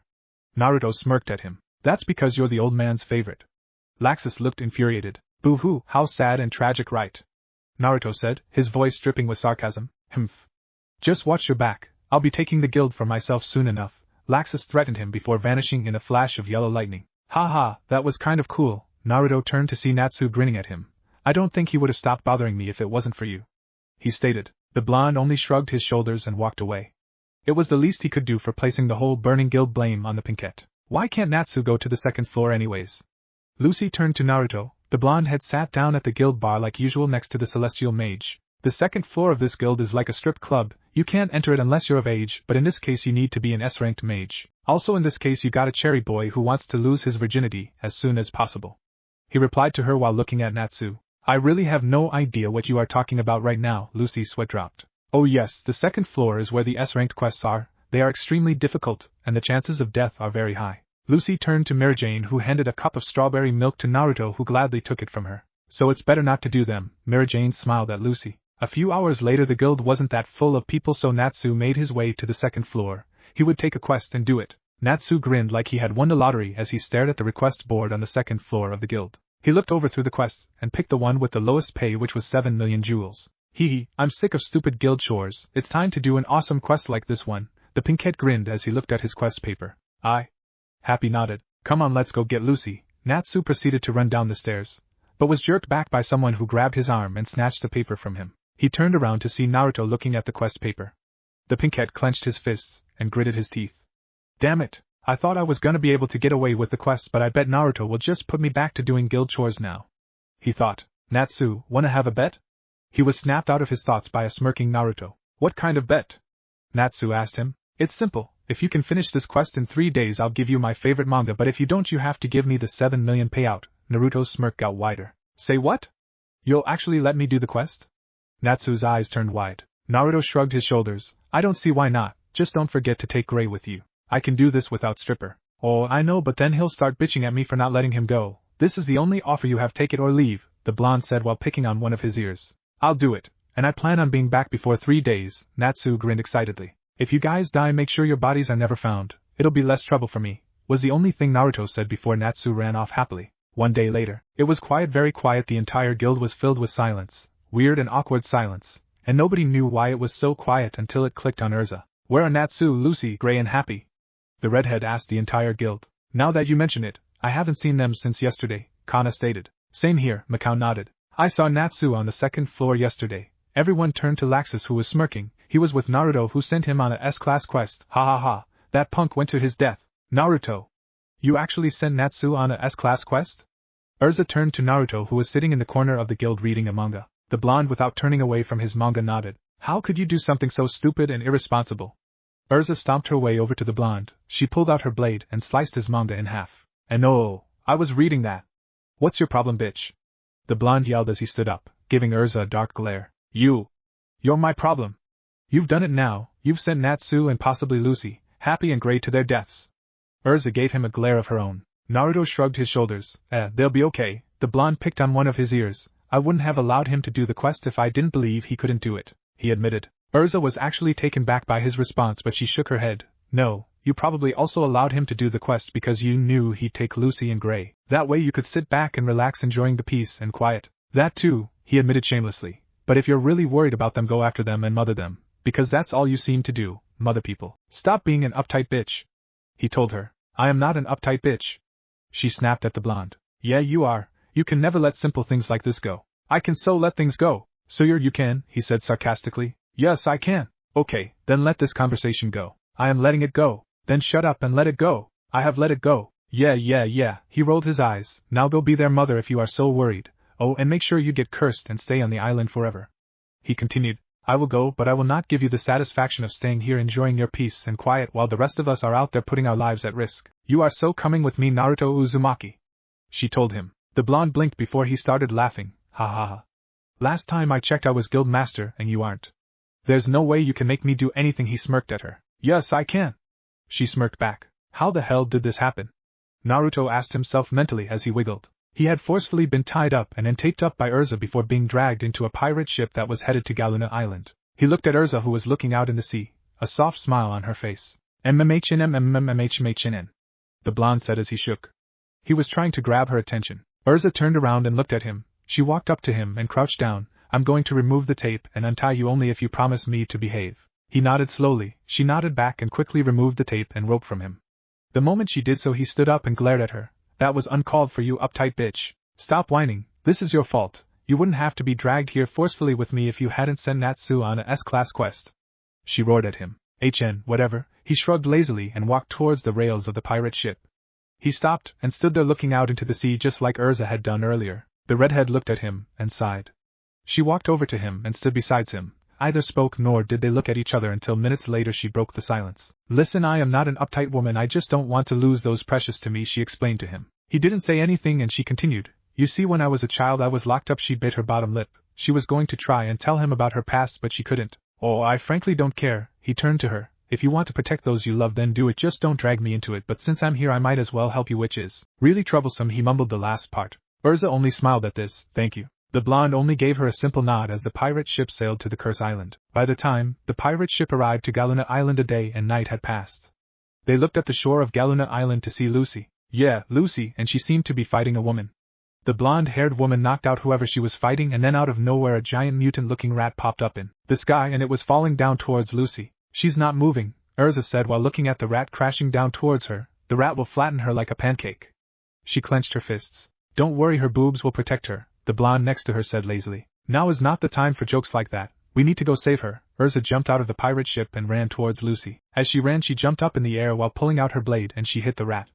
It yelled and it flew into the island's forest. Urza.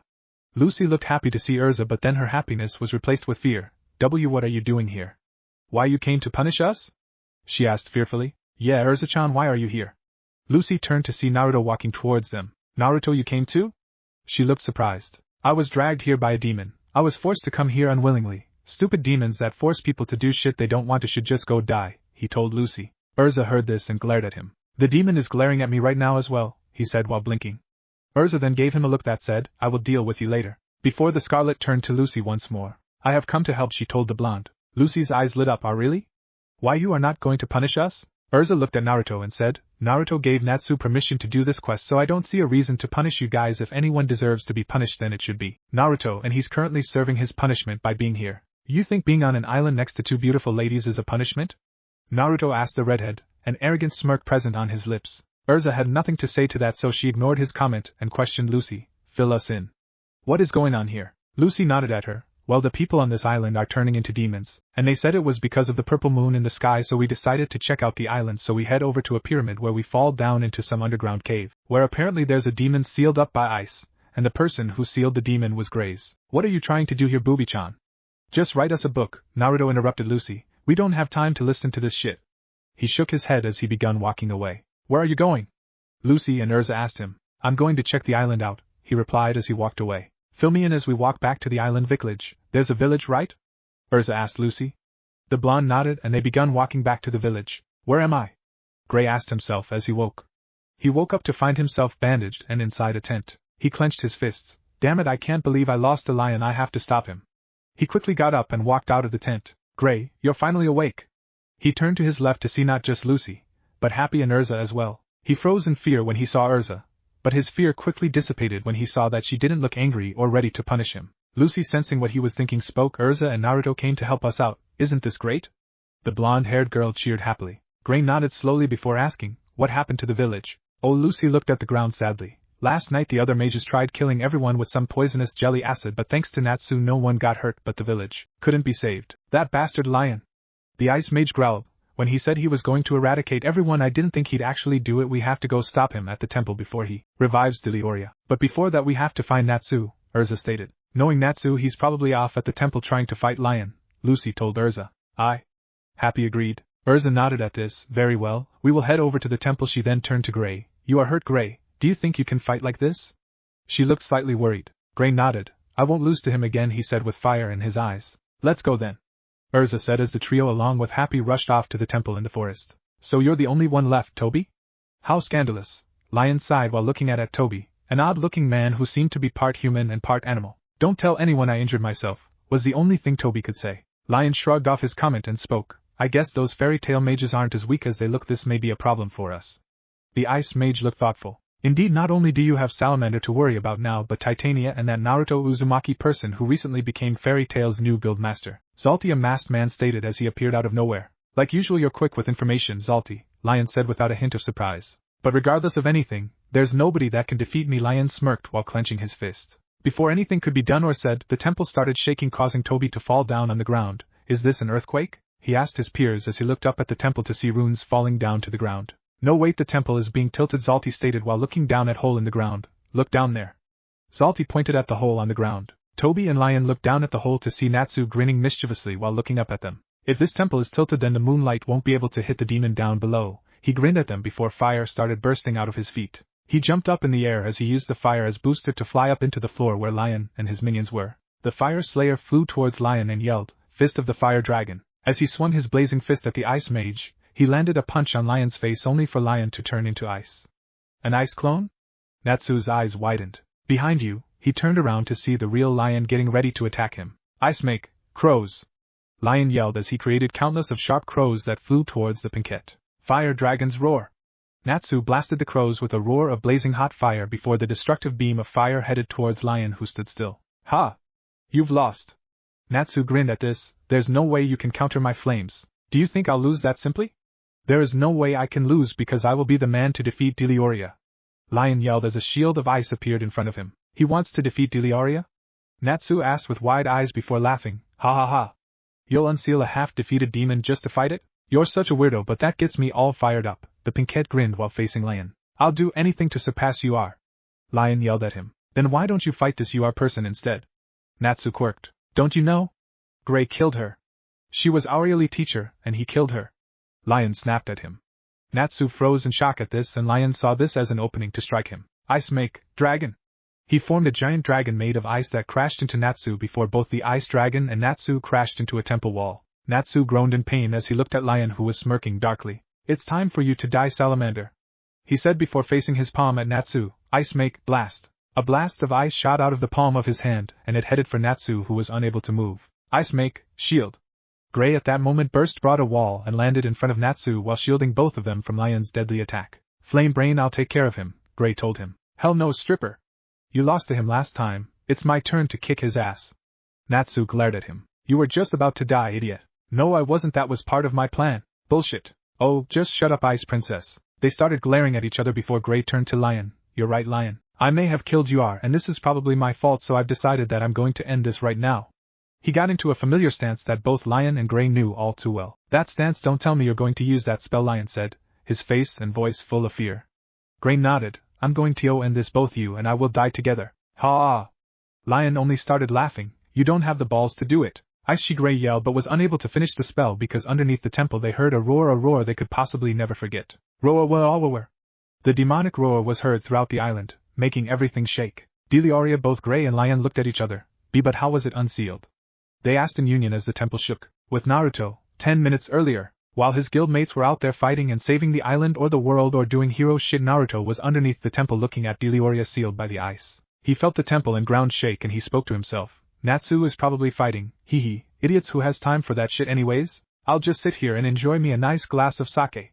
The blonde grinned while sitting down. He leaned against the ice-shelled Delioria. He pulled out a glass cup and a bottle of sake. He poured himself some sake into the cup and took a sip from it. Need some ice, he mumbled before he turned around. And I got a huge ice cube right behind me. He looked at the giant ice cube and said, I did hear ice shell is impossible to break, but there's nothing my lighting can't hurt.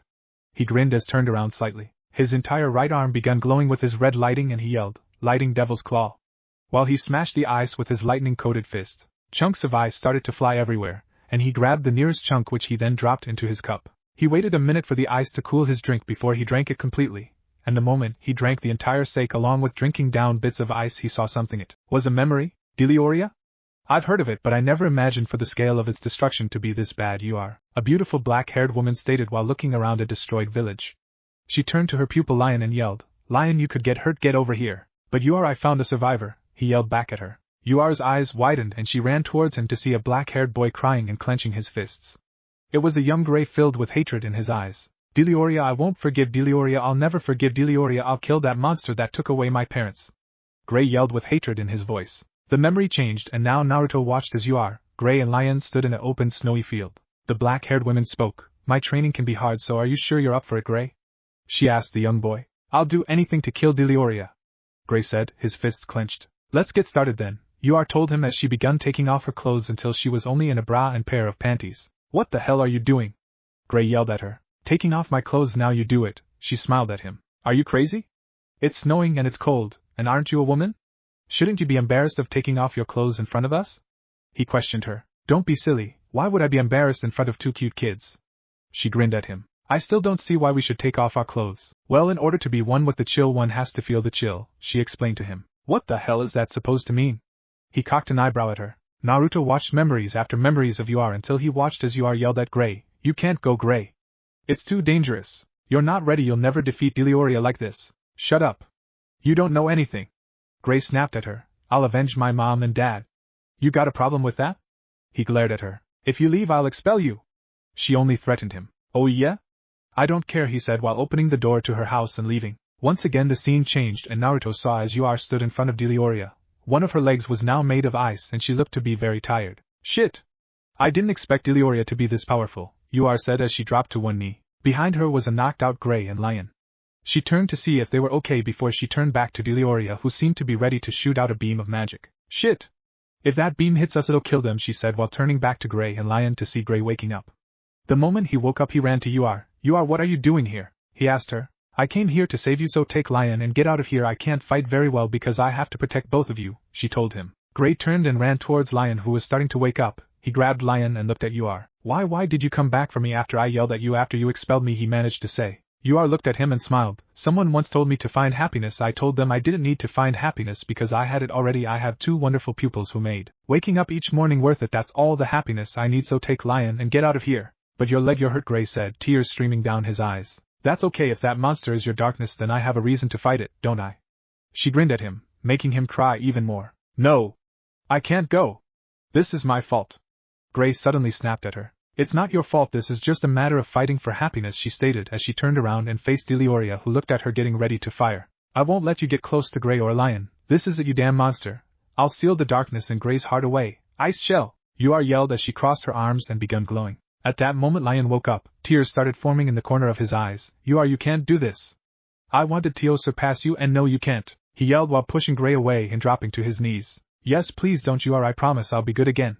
Gray yelled as he too dropped to his knees. No longer looked human but was now turning into ice, tilted her head and said with a smile on her face. You two are the most precious people I've ever encountered. I'm sorry, but this is the only way. I'm doing this to seal away your darkness, Gray, for the future, so live you two. She yelled at last as her entire body turned into ice that covered Delioria completely. It was the end of Yuar's memories, but Naruto now stood on a clear snowy mountain area. He looked around until he spotted Yuar. She turned to him and smiled. When you drank the sake along with chunks of the ice, you actually drank a part of my memories. What you did I can respect, he smiled at her while looking up at the skies. A teacher who protects her students like you, that's a teacher worth having. Yuar smiled sadly at him. Then why do I feel like I've failed as a teacher? Gray and Lion are fighting all because of what I did. I did it for them for a brighter future, but I sealed away Gray's darkness but only opened up darkness for Lion. There is only one way to set both free from their past, she told him. That would be? He cocked an eyebrow. You must break the ice that seals Delioria, that will unfreeze the time that was frozen that day. Don't worry about Delioria. Delioria is dead. He's been dead for many years now, she stated. Naruto only looked at her and nodded. I'll do this, but in return tell the big man up there that I did at least one good deed, an insurance for when I die I can perhaps wake up in heaven? Yuar giggled and nodded as Naruto disappeared, and the moment he was gone Yuar's eyes started glowing and she grinned darkly. What a fool. Naruto was back into reality. He stood in front of Delioria and yelled, lighting Devil's Rage. As he shot out a beam of lighting magic at the sealed Delioria, he continued to fire at the ice until the ice started cracking. The ice cracked completely, causing Chunk to fall into the ground below, as Delioria suddenly roared, Ray of War! The demon took 2 steps before it broke down into pieces near the chunks of ice on the ground. Naruto looked at the scene in front of him for a few seconds before turning away. He was about to walk away when he heard a sounds behind him. Quickly turning around once again he looked and saw the chunks of ice taking a form. He stood there wide-eyed as the ice turned into Yuar, before the pieces of Delioria turned into black magic which then surrounded Yuar. Delioria had somehow revived Yuar and then taken over her body. At the moment Gray's and Lion's worst nightmares had completely came true, and it was all thanks to an irresponsible bastard. Oh, how fucking ironic, I took over the body of the same woman that sealed me. Oh, how I hate this bitch. Yuar spoke and Naruto couldn't help but take a few steps back. But this could have not been possible without the help of an idiot, so thank you very much, Blondie. As a reward I'll kill you quickly and painlessly. Yur smirked darkly as she walked over to Naruto, who looked like he had just shit a brick. Oi, this cannot be happening. Naruto yelled into his mind. Yes, it was happening and he was completely and utterly fucked. But like they said, good intentions pave the road to hell. To be continued. Chapter 10. Talk about anticlimactic. There Naruto stood watching as Delioria in Yur's body walked towards him. Shivers ran up his arms as he felt the cave turn colder and colder by the minute. Why didn't he remember to pack a sweater? Oh, right, he was forced to come to this shitty island by Urza. The blonde didn't want to fight, so he spoke. I'd rather not fight, so if you walk away now I promise I won't kill you. His dead fish eyes looked into Yur's glowing eyes. Ha ha ha, do you think you can kill me? I'm immortal, you fool. Yur grinned darkly at him. You're a devil that managed to take over a mortal woman's body, so I'm pretty sure it's possible for you to die if I destroy this woman's body, Naruto stated casually, his pinky in one of his ears. Yur stopped walking. You do have a point, human, but even so there's no way you can defeat me, hee hee hee. She appeared in front of Naruto in the blink of an eye. She wrapped her entire right hand around Naruto's neck and lifted him up a few inches from the ground. Her hand tightened around his neck while he gasped for air. You know what I love about humans?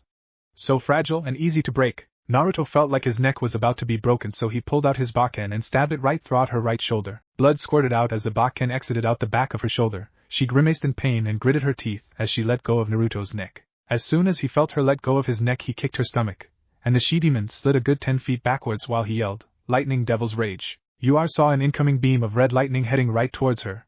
It was destroying everything in its way as it got closer.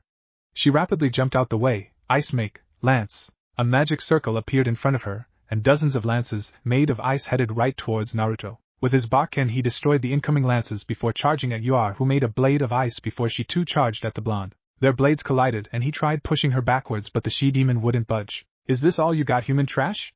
Yur mocked him, while she pushed him 3 feet backwards. Oh, I'm kinda hoping to bore you with my shitty fighting, that way you can lose interest and kindly fuck off, the blonde admitted, as he dodged her blade by an inch. Ice make, gun. With her free hand she formed a gun made of ice. She pointed it at Naruto's mouth and pulled the trigger. An ice-shaped bullet flew out the gun and directly towards Naruto's mouth. Knowing he wouldn't be able to dodge the ice bullet, he opened his mouth wide, and as soon as the ice bullet entered his mouth he bit down hard on it, breaking it into 2 halves that he spit out. Yur froze in surprise and he used that as an opening to attack. Lightning Devil's Claw. He swung at her with his lightning-engulfed fist. Yur quickly placed her ice blade in front of her to block the attack, but Naruto's punch had so much force behind it that it broke the blade before smashing against Yur's face, sending her rocketing backwards with tremendous speeds. She crashed into one of the cave walls. Behind her a crater formed, making the cracks look like butterfly wings. She groaned in pain, but there was more to come because within seconds Naruto appeared in front of her. On the palm of his right hand there was an orb made by his red-colored lightning. She could hear a crackling sound. It was almost as if she could hear something being whipped. Lightning Devil's Rasengan. The blonde smashed the destructive orb of spiraling magic into her stomach. She spat out blood, while feeling a wave of nausea hit her, followed by her feeling the lightning rocketing all over her body. She felt the muscles in her body start to spasm, and then there was an explosion that destroyed everything within a 10-foot radius. When the lighting ceased, she dropped to the floor on her knees, gasping for air. I'll kill you for that, human, Yur then snapped while quickly getting up on her feet and lunging herself at the blonde. Shit, do me a favor and die already, the blonde growled while swinging his lightning-coated fist at her face once more. He landed the punch, and once again she crashed into a wall. I may be inside this weak woman's body, but I am able to heal it in a matter of seconds. My powers are unlimited, you human gutter trash, Delioria snapped at him. This is really troublesome, Naruto thought, while looking at Yur with his deadfish eyes. The she-demon was about to speak once again when Team Natsu along with Lion arrived to the scene to see Naruto feet away from a Yur who loved to be very beaten. When Gray and Lion saw Yur they couldn't help but freeze. Yur? Gray whispered. He couldn't believe his beloved Yur was actually alive. Is that you, Yur-sensei? Lion said with a mixture of emotions. I thought you were dead. He dropped to his knees while tears streamed down his eyes. What the hell is going on? Natsu asked. He was clearly confused by everything. That woman is Gray's teacher, I believe, Urza told Natsu, who only managed to say, oh, like hell this bitch is your teacher. That's a fucking monster, Naruto said while charging at Yur once again. As he charged at her getting ready for the killing blow, Lion stood up and yelled, I won't let you hurt Yur. Ice make, dragon. The ice dragon Lion created flew and crashed into Naruto, making the blonde fly across the cave before crashing into a rock wall. He hit his head hard in the process as he fell to the ground below. He started seeing blurry and darkness as he spoke. That's not your teacher, that's Delioria inside Yur's body, idiots. And then he saw darkness. Nobody expect Natsu heard Naruto's word. Wait, what the hell did Naruto mean? The Pinkette thought as he watched Yur smile. Thank you, Lion, Yur smiled sweetly. That rude man thought I was a devil. Can you believe that? He's probably been drinking again, that foolish man, Urza stated while eyeing Yur. Aren't you two going to come give your old teacher a hug? Ur then grinned while looking at Gray and Lion. They were still a bit shaken up by seeing her. Why yes, both nodded while running towards Ur, who began to grin darkly. I'll kill both of you. I'll kill the two most precious things that this woman had, Delioria thought as he watched both getting closer to Ur's body. Fire Dragon's Roar! Natsu suddenly blasted out a beam of his golden flames from his mouth. The flames headed towards Ur, who quickly jumped away to avoid it being turned into a crisp. Gray turned to Natsu. What the hell are you trying to pull here, you idiot? He glared at the pinkette. That's not Ur. I heard Naruto say something about Delioria being inside of her or something like that, the pinkette explained to Gray. He's correct, but you're too late. I'll kill you, Gray, because of you. This woman sealed me away for years, and now the only way I can live is by using her body as my body. Delioria yelled while appearing behind Gray. He tilted his head slightly to see Ur about to stab his back with a half-broke ice blade. If it wasn't for Urza appearing behind him and blocking the attack with her blade, he would have possibly been dead. The redhead glared at Ur. I knew something felt odd. Ice make, wolves! Lion then yelled, as he formed a pack of wolves that ran towards Ur. Delioria, how dare you take over Ur's body? He growled before turning to Gray. Gray, if anyone can stop Delioria, then it's us. We will have to save our match for later. Gray looked at Ur and then turned to Lion. Let's do this, he said in a determined look. Oh, how cute. Ur mocked them. Don't think your little power of friendship is going to work on me, she continued mock before she pushed Urza, who flew 20 feet away. She then turned to the incoming ice wolves and yelled, Ice make, blast! As she blasted them away with ice that shot out of the palm of her hand. Ice make, lance! Gray yelled. Ur was wide open for an attack. Ice make, eagle! Lion yelled after Gray. Their attacks headed straight for Ur, who smirked as she stood still. Both of their attacks crashed into her at the same time, yet nothing happened. There she stood unfazed by their attacks. It was her turn. She placed her hand on the ground below and yelled, Ice make, spikes! Spikes burst out of the ground, and they hit Gray and Lion, who flew up into the air. I got you, Urza yelled as she jumped up into the air and caught both of them, only for Ur to appear in front of her. Ice make, blast! She yelled once again. Urza along with the two ice mage flew towards one of the cave walls and crashed into it before falling to the ground below. Fist of the Fire Dragon. Ur tilted her head to see Natsu midair getting ready to punch her. She turned around and grabbed his fist, making Natsu's flames disappear. You, who are you? Ur narrowed her eyes. You smell like a demon, she stated while eyeing him, until at last her eyes widened. Ur. Fire Dragon's Roar! The pinkette interrupted her by shooting a beam of flames at her, but it was no use because she froze the flames and then threw him down below Lucy, who tried catching him. The possessed Ur then landed on the floor and grinned. None of you here capable of defeating me, for I am the great Delioria, a creation from Zirif-sama himself, and I'll kill you all now. She grinned darkly as she was about to activate a spell before freezing. No, I will not allow you to take control of me, you damn Ur begun shouting while grabbing her head. Team Natsu watched stunned as she went crazy before stopping. Gray Lion, she smiled all of a sudden. How both of you have grown, I'm so proud of you too, Ur said while tears streamed down her face. Ur? Is it really you? Lion and Gray asked while standing up. Ur nodded. Yes, I managed to take control of my body, but not for long. Delioria is currently fighting for control. You two have to kill me now, she smiled sadly. No, I won't kill you, Gray yelled at her. You already died once. We can't. He clenched his fists. Lion nodded. There must be a way to end Delioria without kill you. Ur shook her head. There's no way. That monster and I have become one, she told them. If he gets control of my body once more, nobody will be able to stop him. I know it's a heavy burden to give both of you, but it is the only way for you both to truly move on, she said almost in a whisper. These sissies won't kill you, so it is up to me to finish the job. They all turned to see Naruto standing up and grinning mischievously. I thought you were knocked out, Lucy said as she looked at him. I was for like 1 minute, but then decided to play possum, the blonde admitted while picking his nose and walking over to Ur. So where would you like for me to strike? Head? Heart? He stood in front of her and grabbed one of her tits. That's my tit, you pervert, she yelled while punching his jaw. Oh, feisty, that's a good trait to have in the bedroom, he said while looking at her. My face is up here, idiot, she yelled at him. I know, but I rather stare at the twins while picturing you undressed in my mind, he said shamelessly.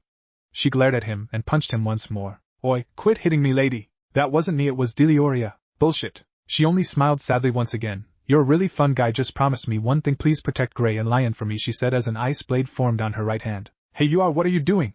Gray yelled at her. His teacher smiled. I'm going to end this. A teacher shouldn't have to ask her students to kill her. She grabbed the blade and shoved it through her heart, causing blood to squirt out.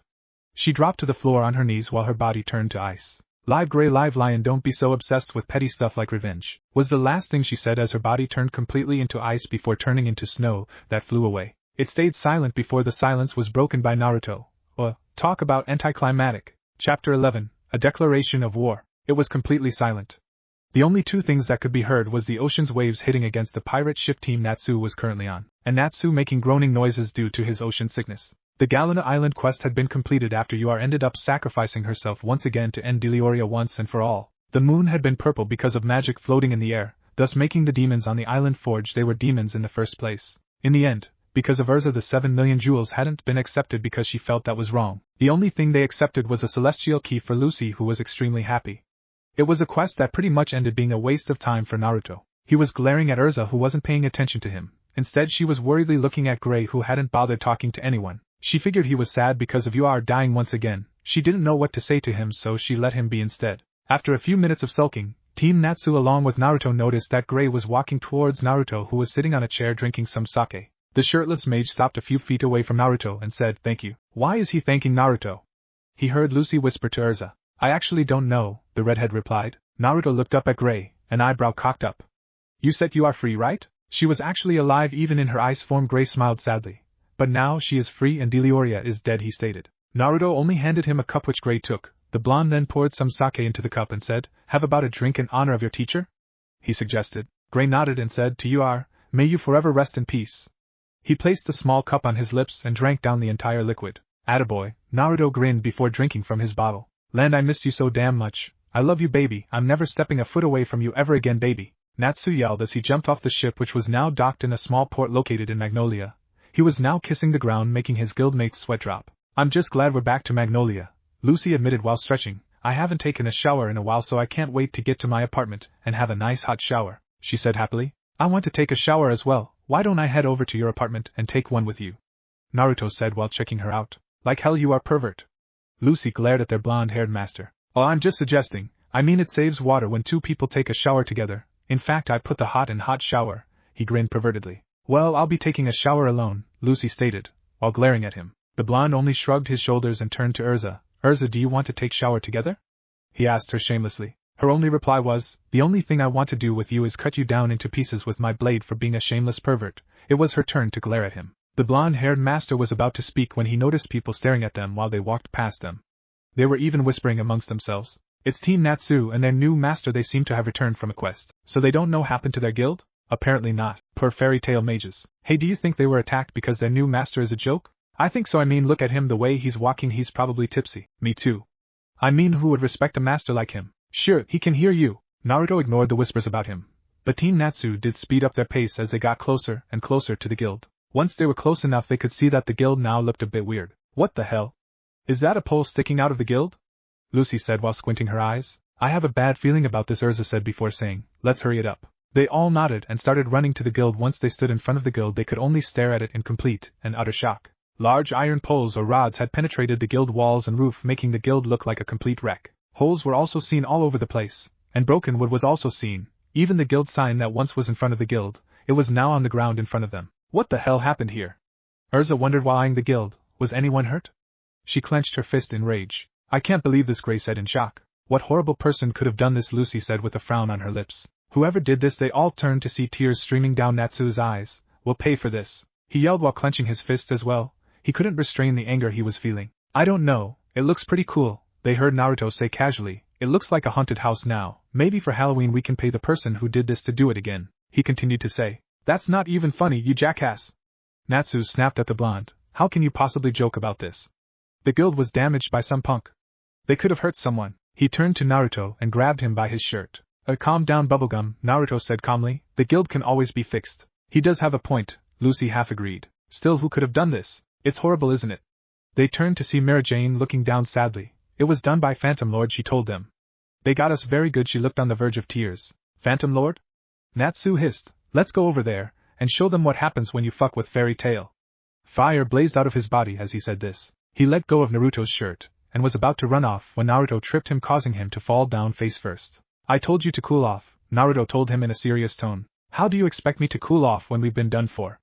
The pinkette turned around and glared at the blonde. "How can you be so calm? Don't you care for the guild?" he questioned their blonde-haired master. "Of course I do," Naruto admitted while looking up at the sky. "I'm the grandson of Makarov. This guild is Gramps' life. I truly wouldn't want anything bad happening to everyone part of the guild," he honestly told them before asking Mary Jane, "Was anyone hurt?" She shook her head. "No, it was an attack done in the middle of the night," she stated. "See?" Naruto told Natsu, "Nobody was hurt, therefore you don't need to worry." "You've picked one hell of a time to act responsible," the pinkette mumbled as he stood and started walking inside the guild. his guildmates following closely behind. The group arrived to the guild basement to feel that the atmosphere in the air was one of gloom and powerless, even of anger. Some of their friends were talking about getting revenge, while others were sulking and drinking booze. Did you guys see what happened to the guild? Mikao asked Team Natsu as everyone saw them and Naruto enter the basement. They nodded except for Naruto, who said with a voice dripping with sarcasm, "Oh, of course not, I wouldn't have been able to see even if it wasn't pointed out to me. It was a damn miracle I noticed." "You don't have to be sarcastic," the older man said. "I say we go smash them." Elfman told Naruto. "What do you say, Naruto?" "Yeah, let's go get revenge for our guild," Wakaba agreed. "We can't let those fuckers get away with wrecking our guild." "Eh?" "Nah," Naruto shrugged his shoulders while sitting down on a table. "I don't see why everyone is making such a big deal out of this," he admitted while looking at them. "Just forget it and move on," he said lazily before turning to Mary Jane. "Bring me a milkshake," he told her. She nodded and walked off to get his milkshake while he waited. "Damn it, I didn't expect Naruto to say no. Isn't he the most irresponsible out of all of us?" Elfman asked his friends. "If you asked me, he has no balls. Master Makarov would have declared war on them," Jet stated while glaring at Naruto. "You're right, I don't even think Phantom Lord would have attacked us if Master Makarov was still master. I mean, he is a freaking wizard saint," Joy stated while looking at Naruto. "If you ask me, this is all of Naruto's fault. I mean, have you guys heard what the people say about him? Ever since he became master, everyone has been talking shit about Fairy Tail a lot more than usual. Phantom Lord must see him as some weak punk if they did this." "I don't think so," they turned to Levi, who looked a bit embarrassed. "Naruto is Master Makarov's grandson. He loves him a lot. I bet he feels what we're feeling but doesn't know what to do," she said almost in a whisper. Lucy heard the other members talking about Naruto and couldn't help but feel bad for him. Poor Naruto, she thought as she sighed. Later that day. "What are you doing?" Gray asked Natsu while he saw the Pinkette placing a round explosive lacrima inside a box which he then wrapped around like if it was a present. "It's a prank," he said while grinning. "Since Naruto is a jerk, I'm going to give it to him. He's going to open it up, and as soon as he does, it's gonna explode on his face," he stated happily. "Wow, you aren't as dumb as you look," Gray said a bit surprised. "But I don't think it's a good idea. I don't even think Naruto will fall for a prank like this," he said while looking thoughtful. "How much do you want to bet?" Natsu asked Gray. "I will bet my next 3 quests. I'll give you the money from them if you're right, but if you're wrong, you gotta gimme that scarf of yours." Gray smirked at the Pinkette. "You are so on," Natsu said with confidence as he got up and walked towards Naruto, who was reading a manga at the corner of the basement. "Yo, Naruto, I want to give you this present," he told the blonde, who looked at the gift. Without saying anything, he snatched the present from Natsu's hand and grinned. Thanks, Bubblegum. Have you finally seen how awesome I am?" Yeah, totally," the Pinkette nodded quickly. Both Natsu and Gray then looked at Naruto, who was about to open the present. They could feel themselves start to sweat, but right when he was about to open it, he stood up and started walking out of the basement. "Where are you going?" Gray and Natsu asked him. "If you want to know, follow me," he said without looking back. There they stood in front of Phantom Lord's guild. They looked at Naruto with confusion. Why was he in front of Phantom Lord? He said that he didn't want to fight earlier, so why was he here? "I'm here to negotiate peace between our guilds," Naruto told both of them. "So if any of you pick a fight, I'll make both of you see hell on earth, got it?" the blonde said. They nodded and gulped fearfully as Naruto kicked open Phantom Lord's front doors while saying, "I come here to negotiate peace between Fairy Tail and Phantom Lord. Where is your master?" he asked the mages who were sitting down beside tables or drinking or playing games. "Oh? I didn't see this coming." They turned to the right to see Jose Porla, the guild master of Phantom Lord, smirking darkly at them. "Hi, mustache man, where is your guild master?" Naruto asked him. Jose felt a tick mark appear on his forehead. "For your information, I'm Jose Porla, the master of the guild," he introduced himself. Naruto looked at Jose with a disgusted look on his face before saying, "You are one hideous fuck. Where did Hiro pull your ass outta? But anyways, like I said, I come to negotiate." Jose ignored his insult and said, "Keep talking. I'll forget you destroyed our guild if you buy me strawberry milk and manga for 1 whole year, along with as many porn magazines as I want," he told the older man. "If I refuse?" Jose smirked arrogantly. "I'll rip your mustache right out your face," Naruto said with his usual bored expression on his face. Jose laughed at this. "Do you honestly think you can defeat me? I'm a wizard saint. There's no possible way for a brat like you to defeat me. I refuse your so-called negotiations. I feared it would come to this, so I decided to wrap up a present and give it to you. Maybe you'll change your mind?" Naruto said while throwing the present which Natsu had given to him earlier at Jose, who caught it. "What? He gave Jose the explosive lacrima? Shit, did he know? And no, I doubt it. He's just a cheap bastard who couldn't afford to buy an actual present," Natsu thought with wide eyes. "What is it?" Jose asked Naruto. The blonde shrugged his shoulders. "It's a surprise. Anyways, I'll leave you alone. Hopefully you change your mind when you open it up." He turned around, but as he turned around, Natsu spoke. "Naruto, that present I gave you, it was actually—" "Oi, shut up and let's go!" Naruto interrupted him. "You gotta listen, inside that box there's a bow." Gray began to speak but was also interrupted by Naruto. "Don't be jealous, I gave him a present. If you shut up, I'll maybe give you one for your birthday," Naruto said as they walked out of the guild, closing the doors behind them. The moment they closed the door, a huge explosion was heard inside the guild, followed by Jose screaming angrily, "OH! How dare you! There is definitely going to be war. Fairy Tail is going down, you can count on that." Naruto only smirked mischievously. I guess he liked the present. "Well, I'm going home to watch some anime, see you two later," he said as he walked away. "Did he know it was a prank gift?" Gray asked Natsu. "I don't know, Ice Prick," Natsu said as he looked at Naruto. "They would possibly never know." To be continued. Chapter 12, Iron Flame Mode. "So we are really going to war?" Lucy asked Naruto, fear visible in her voice. The blonde-haired master nodded while looking at her breasts. "The guild being destroyed is only the beginning. If I sit back and do nothing, then it'll just be a bigger pain in the ass," he said with a sigh before muttering, "I wonder when that old man is coming out of retirement. I can't wait to quit being guild master. I'm definitely all fired up. Let's head over to Phantom Lord and kick some ass," Natsu said with excitement. "Calm down, you damn bottle of Pepto-Bismol." Naruto turned to Natsu. "Who are you calling a bottle of Pepto-Bismol?" The pinkette glared at him. "Clearly you," Naruto told him before saying, "Rushing over to the enemy territory just like that is like Batman walking into the Arkham Asylum naked and with a paper taped to his back saying, 'I'm Batman, please kill me.' Get what I'm saying?" "I don't even know what you're talking about," Natsu admitted. He was as clueless as ever. "What he means is that we need a strategy against Phantom Lord, right, Naruto?" Gray spoke up for the first time. Naruto nodded. "This is why we're here, having a guild meeting inside the guild basement that reeks of Satan's asshole. I would much rather watch Mexican soap operas than be here. But the sooner we get this whole guild war shit over the better, eh?" He grinned happily at this. "So does anyone have a plan?" Urza asked the entire guild. "Nope," Mikao shook his head. "Same here. We should just rush over there and kick the ass of anyone who gets in our way," Wakaba stated. He agreed with Natsu's plan. "We should be on guard." Everyone turned to Kana, and most were surprised because she was usually drunk but now she wasn't. "If they wreck the guild it probably means they'll attack once more, but this time it could be a member," she stated, while looking thoughtful. "Oh yes, it will probably be a weaker member as well," Urza added, worry visible on her facial expression. "So what should we do?" Gray asked the redhead. "We stick in groups, of course, got it?"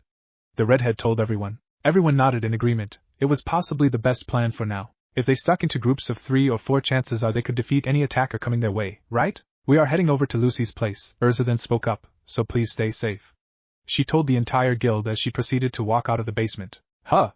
Why my place?" Lucy yelled out while sweat dropping. She followed Urza. "Because your place rocks." Natsu gave her a toothy grin. "I can't leave you alone with Natsu.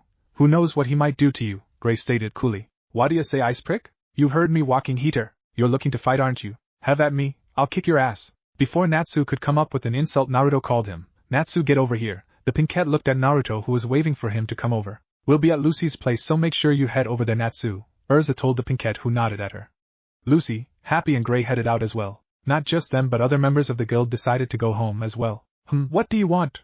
Natsu asked the blonde, as he walked over to him. "I found out who destroyed the guild. It was a dragon slayer named Gigio Red Fox," the blue-eyed master told the pinkette, whose eyes widened. "He'll probably try pulling something again, so why don't you walk around Magnolia for a bit? I'm pretty sure you'll be able to catch his scent, and if you do, go ahead and fight him, then bring him over here, got it?"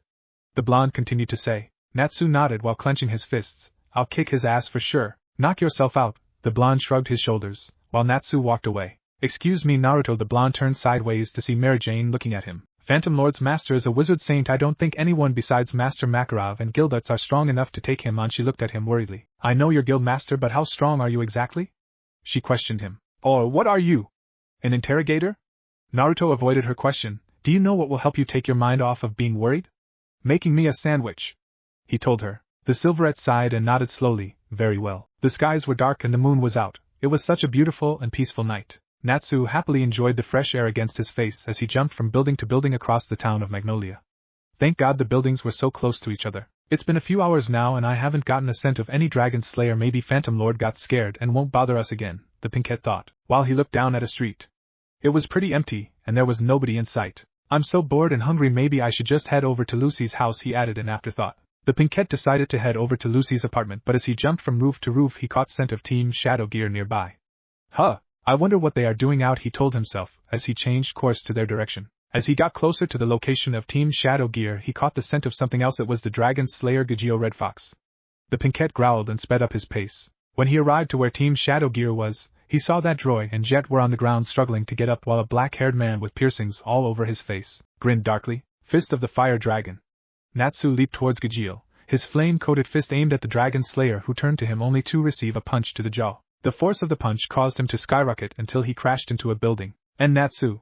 Team Shadow Gear looked at him in surprise. Leave him to me, the Pinkette told his guildmates. I'll make pay for what he's done.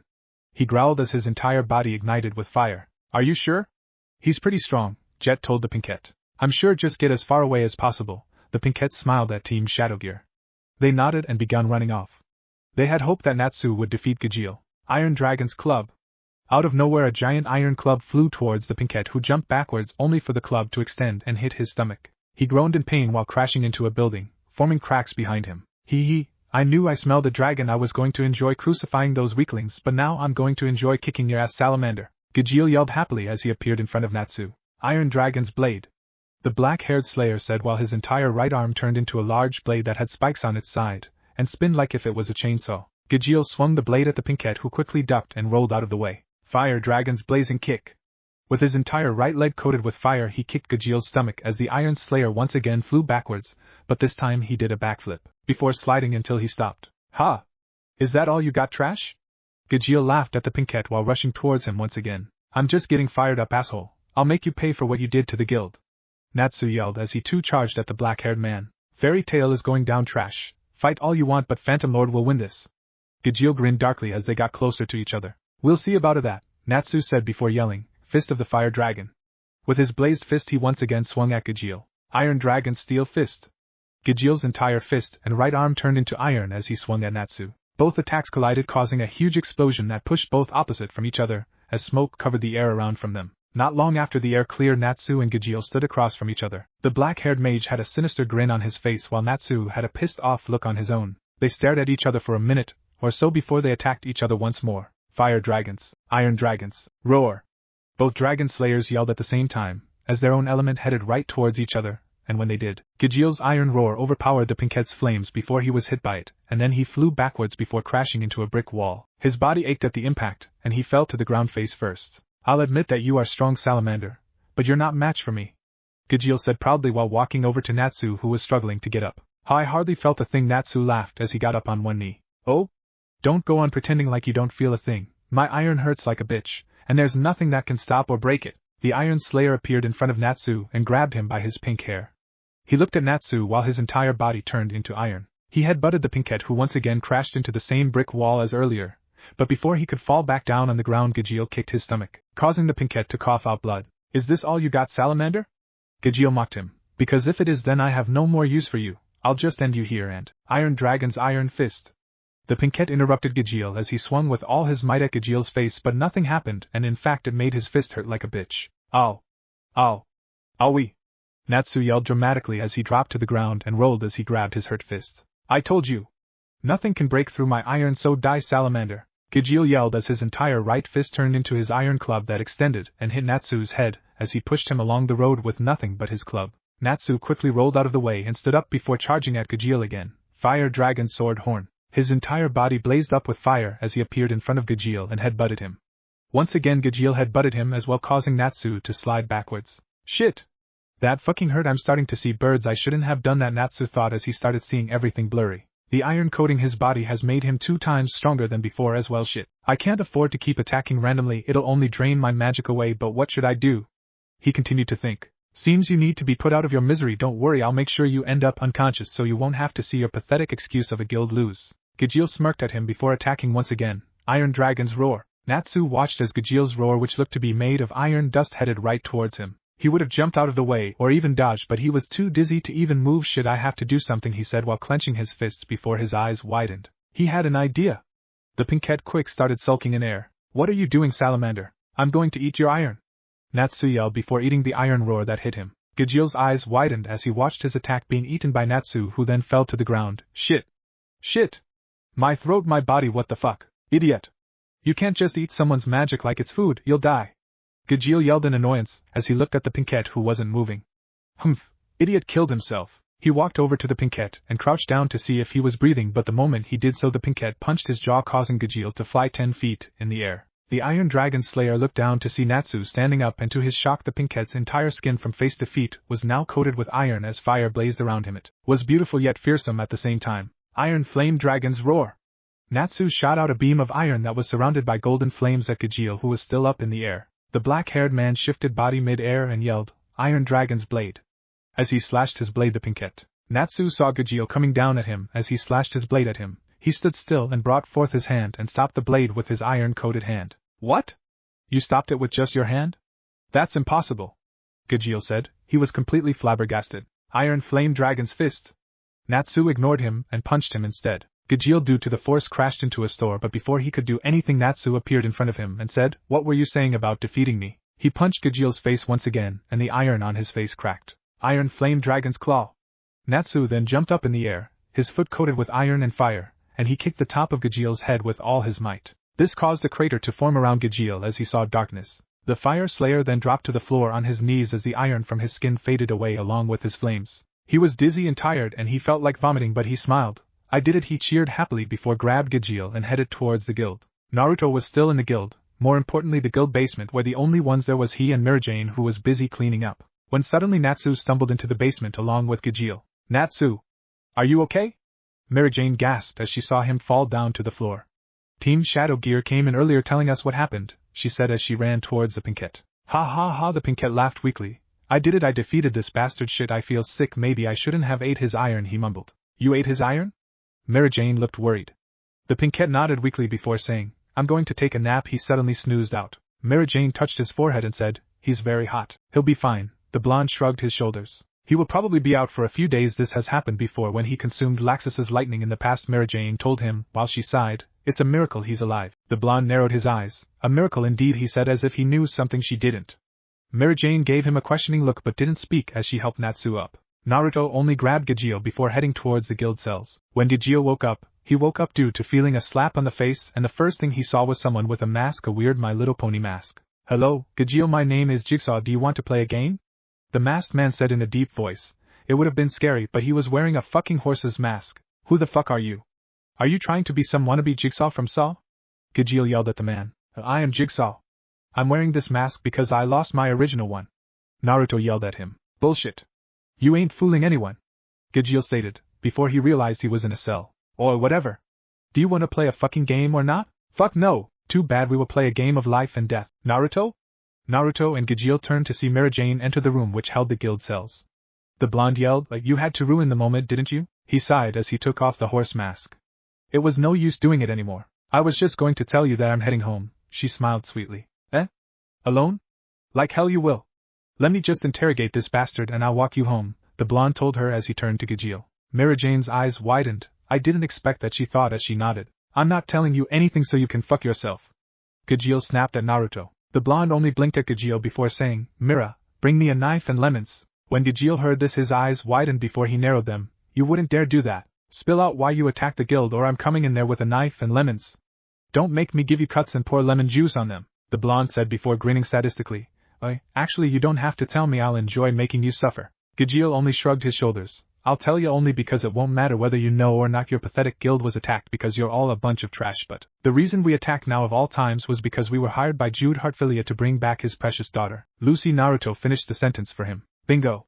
Gajeel clapped sarcastically before continuing. "Master Jose should be giving her a little visit around now, and once he has her nobody will be able to get her because no one in this shitty guild is strong enough to take him on. You lost, fairy tale," Gajeel stated with a huge grin. Naruto only turned around and started walking away, but not before tilting his head to the side. He looked at Gajeel with the corner of one of his eyes and said, "Don't be an idiot. There's no way this shitty guild would lose to an even shittier guild," and with that he walked away. Mirajane followed behind the blonde who was walking out the guild. "I'm taking a little walk, can you stay here a while longer?" he told the silverette, who nodded. Once he was out of the guild he ran as fast as he could towards Lucy's apartment. To be continued. Chapter 13. The Defeat of Titania. Lucy was fidgeting, walking up and down her living room. She felt like something bad was about to happen, and on top of that Natsu should have been in her apartment. Where the hell was that lovable idiot? Natsu should have been here by now, Lucy mumbled to herself. Happy nodded. "Don't worry, that idiot is probably still at the guild," Gray told the blonde. Urza nodded. "He'll be here very soon either way. If something was to happen Natsu can take care of himself." The redhead smiled at Lucy. The blonde sighed in relief. "You guys are right." Knock. Knock. Knock. Lucy's front door was knocked on and Urza spoke. "See? That's probably him." She walked over to the door and opened it. As soon as she opened the door her eyes widened when she saw Jose Porla, the master of Phantom Lord, smirking and getting ready to attack. "Everyone take cover!" Urza yelled as she jumped as far back as possible. "Dark Pulse!" Jose yelled as he swiped his entire right hand. This caused a wave of purple-colored magic to burst out and destroy everything in its way, which resulted in Lucy's apartment to start crumbling down like a card pyramid. "Everyone get out," Urza commanded as the apartment fell. Lucy and Gray jumped out of the apartment by crashing through one of Lucy's windows. Happy followed them and then Urza, and before long the trio and the Exceed were standing by Lucy's destroyed apartment, in front of a smirking Jose who had turned to them. "I'll actually make this very simple and easy," Jose said after a while of silence. "Hand over to me Lucy Heartfilia and I'll leave this very instant." The master smirked darkly. Lucy's eyes widened at hearing her full name and she whispered, "No, don't tell." She trailed off. "Yes, your father Jude Heartfilia, the richest man in the country, hired me to bring you back to his precious little home," Jose said with envy and jealous. "And no, it can't be!" Lucy yelled. She clenched her fists. Why now?" she growled. "We're not handing over Lucy to you or anybody." Urza pulled out her blade and pointed at Jose and tilted her head to the side. She looked at Gray and Happy. "Take Lucy back to the guild, I'll handle Jose," she said with great determination. "Come on Lucy, let's go." Gray nodded and turned to Lucy. "We can't just leave Urza here," the blonde whispered. "I'll be fine," the redhead assured the blonde, her eyes not leaving Jose in case he tried something. Come on," Happy said as he grabbed Lucy and took off flying in the opposite direction. Gray looked at Urza and said, "Be careful," before he ran after Lucy and Happy. "Ha ha." Jose only laughed as he stared at Urza and spoke, "Your determination is admirable, but you will not be able to defeat me, trash." In the blink of an eye the black-haired man appeared in front of Urza and yelled, "Darkness bomb." On the palm of one of his hands he formed an orb of purple magic which he then smashed into Urza's stomach. There was an explosion which caused her to go flying backwards, but as the redhead flew backwards she did a backflip and landed on her feet staring at Jose. "That may be so, but as long as I stand here I shall do my very best to stop you." "Black wing armor!"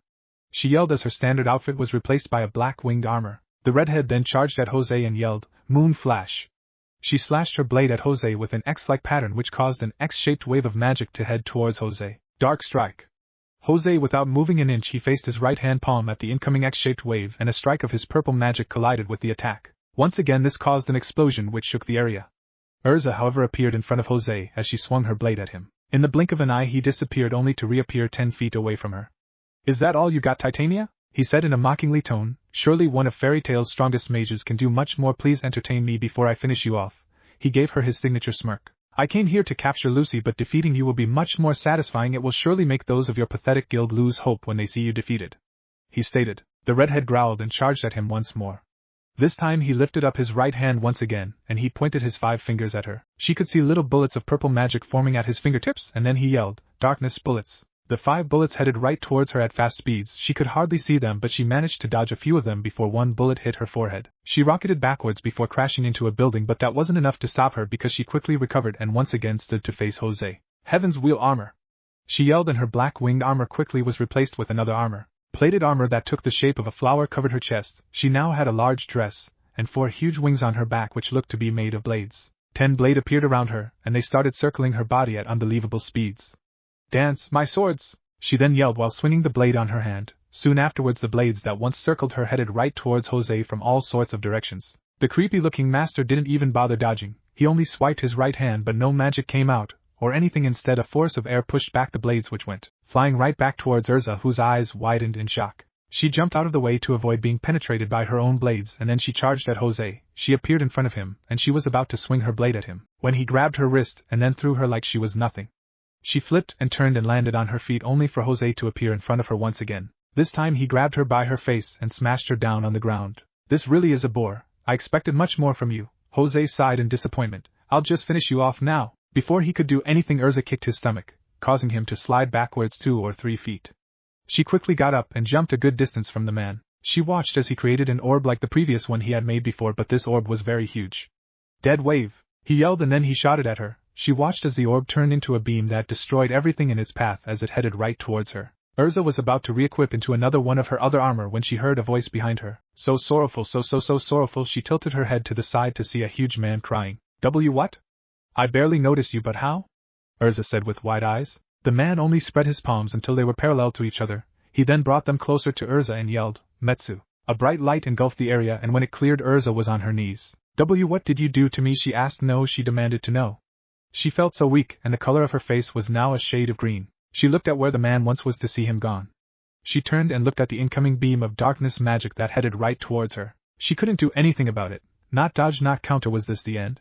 Before she could find out, she saw darkness, lighting Devil's Rage. At that moment Naruto appeared in front of Urza. He shot out a vortex of lightning that collided with Jose's attack. There was a huge explosion that shook the ground and there was smoke that covered the air, but that didn't stop Naruto from charging at Jose. Lightning Devil's Claw. He appeared in front of Jose and with his lightning-engulfed fist he swung at Jose's jaw with full force. Jose felt the punch and he skyrocketed backwards before crashing into a building, but he didn't stop there. He broke the wall and crashed inside the building. The blonde then turned around and looked down on the ground. He looked at Urza, who didn't look too good. He crouched down and picked her up bridal style before turning around to see Jose walking out of the building he had crashed into. Leaving so soon? Jose asked with a smirk. I have reruns of soap operas to go watch, the blonde said with a bored expression. Jose scowled a bit before saying, there's no way your pathetic guild will win against us. Urza is down, and when your guild finds out they will surely lose hope, he said arrogantly. This shitty guild war is like an attack on titans. No matter what you do you'll never be able to drive out the titans. So get over that kiddie revenge crap, Eren. Naruto stated, a grin present on his face before he disappeared in a flash of crimson-colored lightning. With Salamander down and Titania down as well, just how will the guild react? Find out on the next episode of Dragon Bleach Peace. Chapter 14. Strawberry milk makes everything better. The next day, it had spread throughout the guild about the defeat of Urza. They couldn't believe it. One of their strongest members was out of commission. Urza of all people was defeated. It was something really hard to swallow amongst the members. On top of that, Natsu as well was out of commission. Since he ate some of Gajil's iron he had gotten sick and there was no sign of the Pinkette waking up anytime soon. So there they were. Fairy Tail members including Naruto were at Magnolia's hospital where both Urza and Natsu were being treated by Poorly Yusuka. She wasn't a doctor from the hospital but she was called in to help both Fairy Tail mages. This is all my fault, Lucy whispered. Her blonde bangs covered her eyes. She was leaning against one of the hospital room walls. Across from her there was 2 beds. One in which Urza laid and one where Natsu laid. I am sorry, she continued to whisper. Her guildmates heard her. They had found out that Jose wanted her. That was the reason the guild was wrecked in the first place. The old man wanted a freaking war. Lucy blamed herself for the bad fortune that had fallen Urza and Natsu, but the guild didn't blame her at all. If I hadn't ran away Urza wouldn't be in this state. She felt tears streaming down her eyes. And Natsu, he's sick because of me. It's all my fault. I'm sorry, she cried out. She could no longer hold back her tears. Gray looked at her and shook his head. Nobody blames you, Lucy. Yeah, Levi said while smiling at the blonde. This isn't your fault. Phantom Lord and our guild has always had beef. They would have attacked us sooner or later anyways. They just used you as an excuse to start this guild war anyways. Kana stated with a serious tone. She would normally be drinking but not this time. Not this time. So don't worry about it. Mary Jane gave her a sweet smile of her own. We will get through this, she added, but not with as much confidence as she had hoped for. Even poorly Yusuka, who was watching over Urza, spoke. Crying and blaming yourself won't change a thing, so smile, things will get better, she said while eyeing Lucy. Lucy could help herself feel a little better, but she still felt like everything was her fault. She nodded slowly and wiped the tears from the corner of her eyes. She was going to make this right again. Silence hung in the air after. Nobody spoke or dared say a thing. Everyone was sulking over Urza and Natsu. They were definitely thinking about the situation they were currently in. Would they be able to even defeat Phantom Lord? Should they throw in the towel? They had strong members in the guild, but was anyone strong enough to defeat Jose? I don't think we can win this, Jet spoke, breaking the silence. I hate to say this, but Jet might be right, Droy sighed. He agreed with his pal. I don't think anyone in Fairy Tail is strong enough to defeat a Saint Wizard. Urza is one of our strongest, and she's down, and possibly on the verge of death. We got Laxus, Gildarts, Master Makarov and Mystigan, but they are away, Jet continued to say. They are our only hope now, but what about Naruto? Lucy couldn't help but blurt out. Everyone in the room exchanged a quick glance before Mikao said, I hate to say this, but I don't think he's reliable or strong enough to defeat Jose. I mean, just where exactly is he right now? Come to think of it, I haven't even seen him for a while now, Wakaba stated while looking around the hospital room they were in. Yes, he was nowhere to be seen. Kana sighed. She really needed a drink, so we are just going to throw in the towel. I guess it's the only option, Levi said while looking at the floor. These brats, I've never seen them like this before. Are they really thinking about throwing in the towel? Have they lost all hope? This is bad. Something needs to be done, poorly Yusuka thought while looking at Makarov's children. As if on cue, Urza suddenly shot up and growled. Don't you dare give up now, she said while glaring at everyone. They looked at her with wide eyes. She looked like shit. His skin color was an odd color, and she looked very tired. Hell, she was even gasping for air. This woman, she shouldn't be awake yet alone talking. She truly is something, poorly Yusuka thought. She was surprised as well. Before the redhead could even say anything else, she started coughing up a storm. Hey, take it easy, poorly Yusuka told the redhead. But like a child, Urza did the opposite. She tried getting out of bed. And no, I need to fight fairy T-tail. She couldn't finish the sentence. Please stop, Lucy yelled out at the redhead. I don't want to see you suffer. I don't, just lay back down, Urza, please, she told the redhead. Yeah, take it easy, Urza, Gray said as well. I will not, Urza growled. She continued trying to get out of bed. Before anything else could be done or said, they heard Naruto shouting from the hospital room across from the one they were in. Doctor, what do you mean I can't eat sweets anymore? They heard the blonde yell. I told you, if you keep eating sweets you're gonna end up with diabetes. They heard the doctor scold the sweets-loving blonde. Bullshit. How can a main protagonist get diabetes? It's possible. Plot armor doesn't work against diabetes, so I suggest you cut off the sweets. Psst, like that's gonna stop me from eating sweets. Mr. Uzumaki, if you don't quit eating them, then your manberries will swell up and explode, leaving you nutless. Is this what you want? I live by a motto called YOLO. If eating healthy makes me live a long and shitty life full of regrets, then I'd rather eat sweets and live a short but satisfying life, the blonde stated. Your funeral, Mr. Uzumaki, and now if you excuse me, I have to get back to the other patients. There was even more silence before Naruto walked into the room they were in. Like usual, he had his dead fish eyes and bored expression on his face as he looked at everyone. The blonde noticed Urza was up and glaring at him. Is that the look you're gonna give the guy that saved your life? He cocked an eyebrow while walking towards her. Urza said nothing, so Naruto grabbed her blanket and placed it over her head before saying, "Rest in peace, Scarlet. I'm not dead, you idiot, so don't cover my face." Urza yelled soon afterwards as she took off the blanket and glared at him. She then swung her fist and punched his groin. The blonde fell to the floor on his knees while saying, "Shit right on my left Dragon Ball," before looking up at Urza and glaring at her. "You looking to die, huh? I'll put you out of your misery and finish what that bastard Jose couldn't." The redhead snorted at him before she tried to get out of bed once more. The blonde noticed this but said nothing as he got up. He looked around the room to see everyone looking crestfallen and out of hope. So he jumped on a nearby chair, causing everyone to look up at him. The blonde then opened up his mouth and said, "Listen up. Let's say you drink too much strawberry milk and have to use the bathroom in the middle of the night. But it's cold outside your bed. You don't want to get up, but the urge to urinate is just too strong. You make up your mind to go. You run to the bathroom, stand in front of the toilet, and let loose. You think that all your life has led to this moment.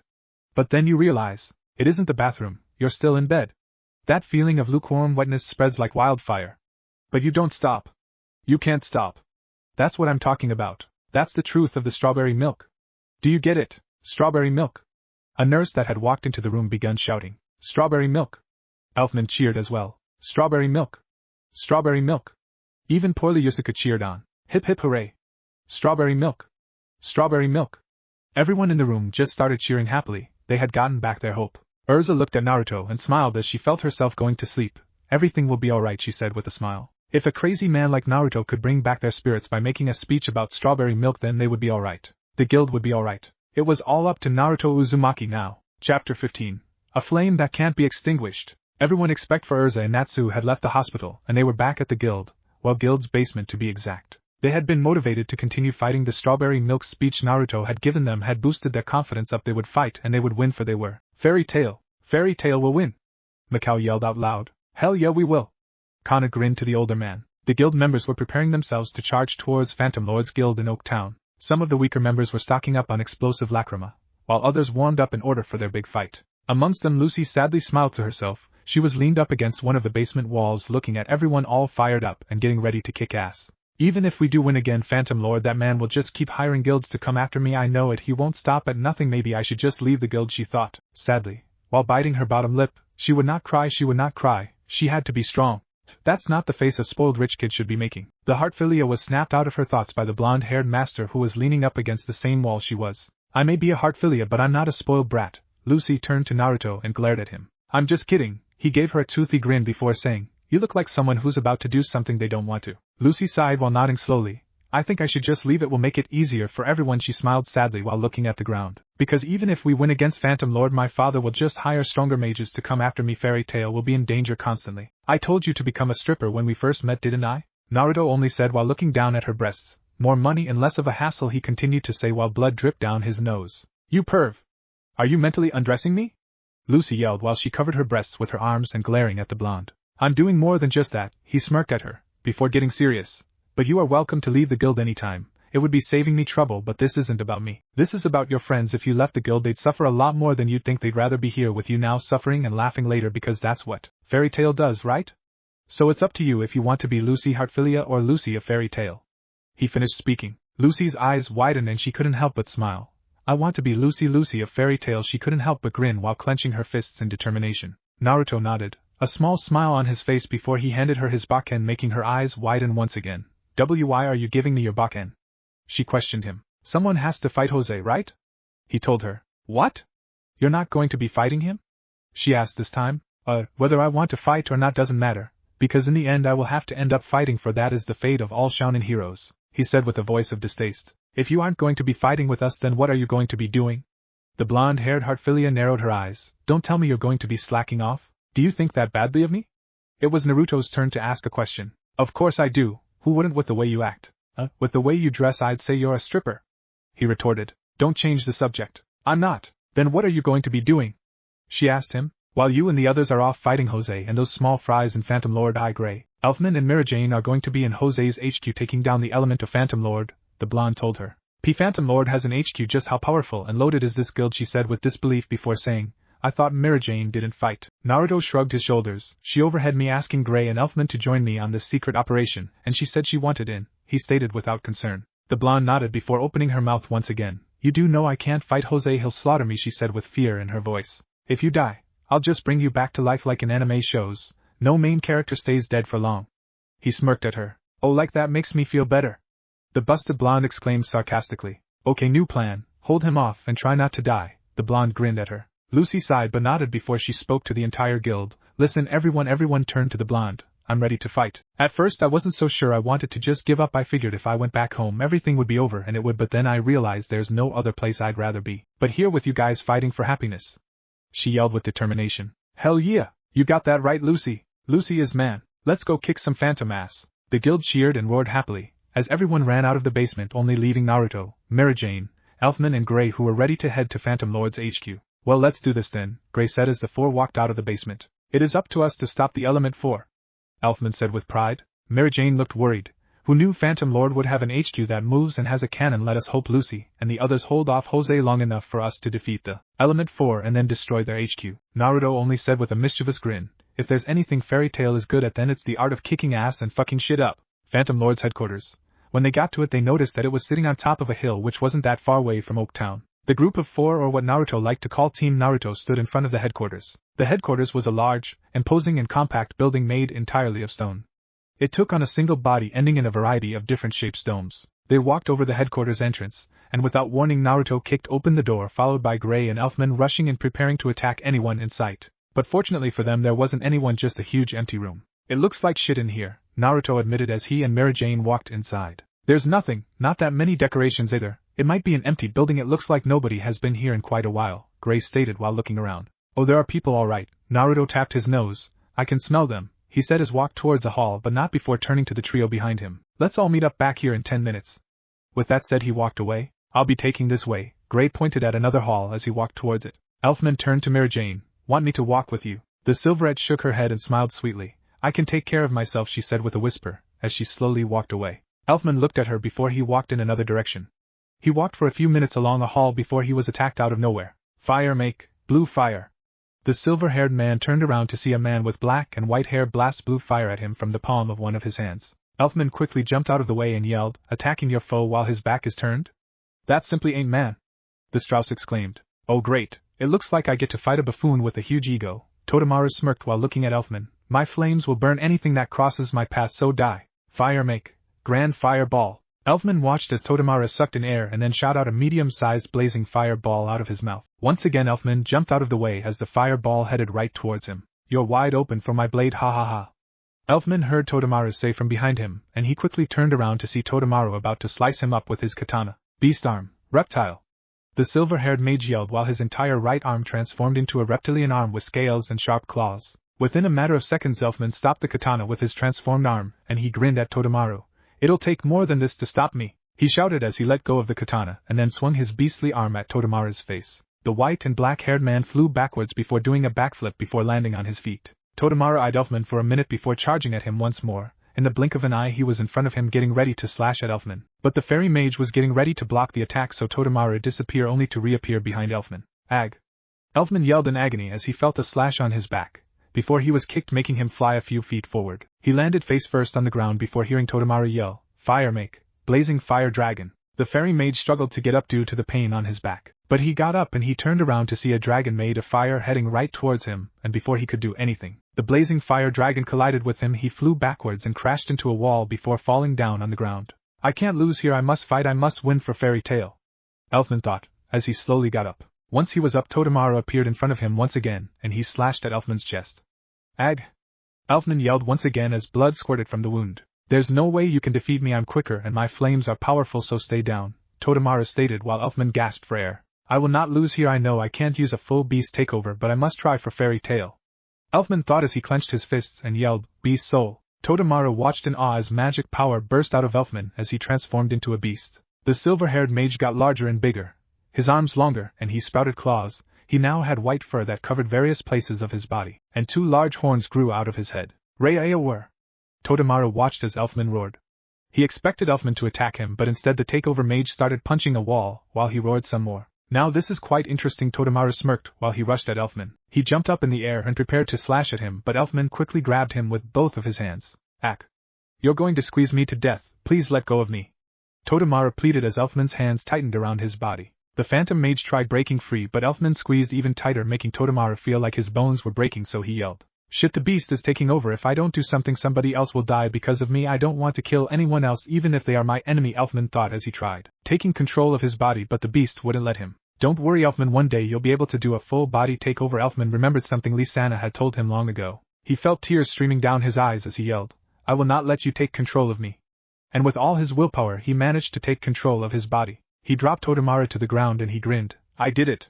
I managed a full body takeover." He cheered happily before Totemaru spoke. "Our fight's not over," he stated, but quickly regretted saying that because Elfman turned to him and grinned. Elfman charged at him and swung his huge arm. Unable to dodge due to being squeezed earlier, Totemaru felt his huge fist hit his entire body as he flew backwards and crashed through a wall. "I should have kept my mouth shut," was the last thing Totemaru said before going unconscious. Elfman pounded his chest at the victory before transforming back into a human. "I have to find Mary Jane and show her," he said happily as he walked away. Gray had been walking for a while before he decided to check out the roof of the HQ. He climbed up an opened window, and he looked up at the sky to see dark clouds as rain poured down. "That's weird, where did the rain come from?" he asked himself as he walked around the roof before he spotted a blue-haired woman with an umbrella. "It seems you and your friends decided to infiltrate our HQ. It won't make a difference because none of you will win," the Bluette stated with an emotionless tone. Gray growled, "There's no way we will lose to a guild like yours. So I'm telling you now, just because you're a chick won't mean I won't go easy on you." The Bluette looked at Gray, and he looked back at her. They continued to stare at each other without saying a single word. Thump, thump, thump. The Bluette could feel her heart beating fast, and she felt a wave of emotion she hadn't felt before as she looked at Gray. She felt herself blush and she stuttered out, "In that case, Juvia says by why you win." She quickly turned around and proceeded to quickly walk away. "Huh? What the hell? Where are you going? Get back over here!" Gray yelled out in surprise as he watched Juvia quickly walk away. Thump, thump, thump, thump, thump. Why is Juvia's heart beating so fast? I haven't felt this way before. I got the strong urge to make him all mine. Oh, what should Juvia do? Juvia thought as she continued to walk away. "Wait! Get back here! I won't let you get away!" She heard Gray shout as he ran towards her. "He won't let Juvia go away? Does he want me? Oh, he must want me, but what should Juvia do? Play hard to get? No, that will only chase him away. I must make him mine." Juvia thought as she turned around, and without thinking she yelled, "Water lock." An orb of water formed around Gray and Juvia said, No, what have I done? He will drown, but we are enemies. Oh, how cruel is fate." She continued to say as she shook her head, "Maybe I should release him. What should I do?" she asked herself. All of a sudden the water orb surrounding Gray turned into ice before shattering across the rooftop. Juvia's eyes widened at this. An ice mage? She felt herself blush. "This is my first time witnessing such beauty of a magic. It makes my insides feel so warm," she exclaimed. "HN, what a dirty trick you pulled," she heard Gray say, and she felt as if her heart had been pierced by a dagger before he continued. "I don't want to fight a chick, but I'm not going easy on you." She watched as he took off his shirt. "Eek, he's so hot. He will be Juvia's for eternity," she mentally squealed. "Ice make, lances." Gray snapped her out of her thoughts, and she watched as incoming lances mage of ice headed right towards her. She stood there and realized they were enemies. She felt a lance pierce her heart, and she thought, his lance was inside of me. Oh God. Oh God. No, he is my enemy. Get yourself together, Juvia. Gray looked at her in surprise. Her entire body was now made entirely of water. She looked at him and said, Surprise, drip, drip, drip, drop. I can make my body an entire body of water, but enough of these games. Juvia must dispose of you. Water slicers, she yelled while facing her palm at him. The ice mage watched slicers made of water headed right towards him, and he yelled, Ice make, sword. He formed a huge blade of ice and he swung it at one incoming slicer, only for the slicer to cut his blade in half before hitting part of a tower, and slicing that in half too. Shit! Those slicers can cut anything. I better watch out, Gray thought as he looked at Juvia, who smirked at him. Ice make, axe? He then yelled as he charged at her, and swung an axe made of ice at her. It was no use because the axe went right through her as her body turned to water. None of your attacks will work on Juvia, so give up, Juvia only said. I'd rather die. He growled at her. Juvia's eyes widened, but she nodded and yelled, Water blast. She faced both of her palms towards Gray and shot out a huge blast of boiling water that hit Gray. He slid backwards before moving out of the way. Shit! That water is boiling. Water vortex blast. Juvia interrupted him as she faced her right palm at him. Out came a huge blast shaped like a vortex that headed right towards him. Ice make, shield. He formed a huge shield of ice in front of him, but it was destroyed by the vortex blast before it hit Gray, causing him to go crashing into a wall before he fell down. Oh no, my love, are you okay? Juvia quickly ran up to him and crouched down in front of him. As soon as she was crouched down, Gray got up and yelled, "H.A. I got you now." He had her all right. His hand was now groping her breast. "S-H-I-T. Sorry, I didn't mean to, I swear. It was just an accident." Juvia could only chant with a blush on her face. "His hand is on my boob. His hand is on my boob. His hand is on my boob. His hand is on Juvia's boob." Juvia yelled out before fainting. She couldn't handle the hand of her new crush groping her breast. Gray had won. Victory through breast groping. Gray quickly pulled his hand away and spoke, "Hey, are you okay?" He poked her but she didn't budge. He sighed while shaking his head. "Man, this is the weirdest fight I've ever been in." He picked up Juvia and placed her on his back before walking away. Enemy or not, he couldn't just leave her there. Now it was time to find the others. Oh, what a surprise! I've heard rumors about the one who used to go by the Elasta Demon. Mary Jane stood in front of an odd-looking man with a curly mustache and an eyeglass on one of his eyes. The man smirked at her before once again speaking. "My name is Soul, but you may call me Monsieur Soul." He slightly bowed. "Mary Jane Strauss." Mary Jane also introduced herself with her usual sweet smile. "I've heard rumors that you've lost your will to fight, so why are you here?" Soul questioned her after she introduced herself. He watched as Mary Jane clenched her fists. "Because I can't just stand there and watch while my family and friends are being hurt." "Is that so?" Non. Soul smirked darkly. "Sable dance." He then yelled as sand formed around Mary Jane and blew around her, causing her to close her eyes. "But if I may ask, if you couldn't protect your sister all those years ago, then what makes you say you can protect your friends now? Non. He asked in a mockingly way. Mary Jane's eyes widened and she bit her bottom lip. She didn't know what to say to that. She was tired of feeling useless, so she wanted to come and help out, but she was starting to think that perhaps she could have just stayed back at the guild. Roche Concerto. Soul then disappeared and reappeared behind her. The Silverette heard him from behind and turned around, but as she turned around, the ground underneath her flew upwards and hit her in various parts of her body before she flew 3 feet away and landed on her back. "You really are weak." Non. Soul stated while smirking at her. Mary Jane slowly got up, and as soon as she was up, her eyes widened when she saw Lysana made of sand standing in front of Soul. And even though she was made of sand, she looked exactly like she did all those years ago before she died, only except her eyes were closed. "Where is Lysana, by the way?" Soul asked rather darkly. "Oh, way, how rude of me, I forgot that she was 6 feet below ground." "Why is she 6 feet below ground?" "Oh, that's right. Because you couldn't protect her," Soul continued to say darkly. At that moment the Lysana made of sand opened up hers and spoke. "Big sister, why, because of you I'm dead." "I am sorry," Mary Jane stuttered out while backing away. She could feel tears streaming down her cheeks. "Sorry isn't enough." Mary Jane turned around to see another Lysana walking towards her. "It should have been you." Suddenly another Lysana popped up and walked towards her. "But you were too weak," and another popped up. "Too weak to protect me, and now I'm dead." Mary Jane shook as countless of Lysanas surround her. She shook her head and covered her ears as tears ran down her cheeks. Get away, you're not real," Mary Jane yelled out as magic burst out of her. Non, this is quite interesting," Soul said as he stroked his mustache as he jumped as far away as possible because a wave of purple magic burst out of her and destroyed everything in sight.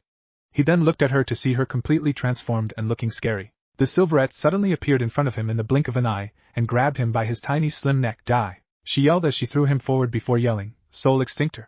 She formed an orb of purple magic which she blasted at Soul. A huge purple beam headed towards Soul as he flew backwards, and it hit him, causing a huge explosion. Please don't kill me," Soul said in fear as he tried getting up after the blast but couldn't. He watched as she walked towards him with eyes set to kill. "Sis!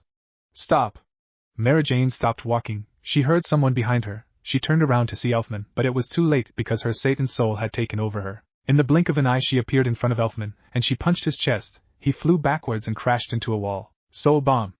Mary Jane then yelled as she faced the palms of both her hands towards her younger brother. A huge dark orb formed and then she blasted it towards him as he tried getting up. Gray suddenly appeared and yelled, "Ice make, shield."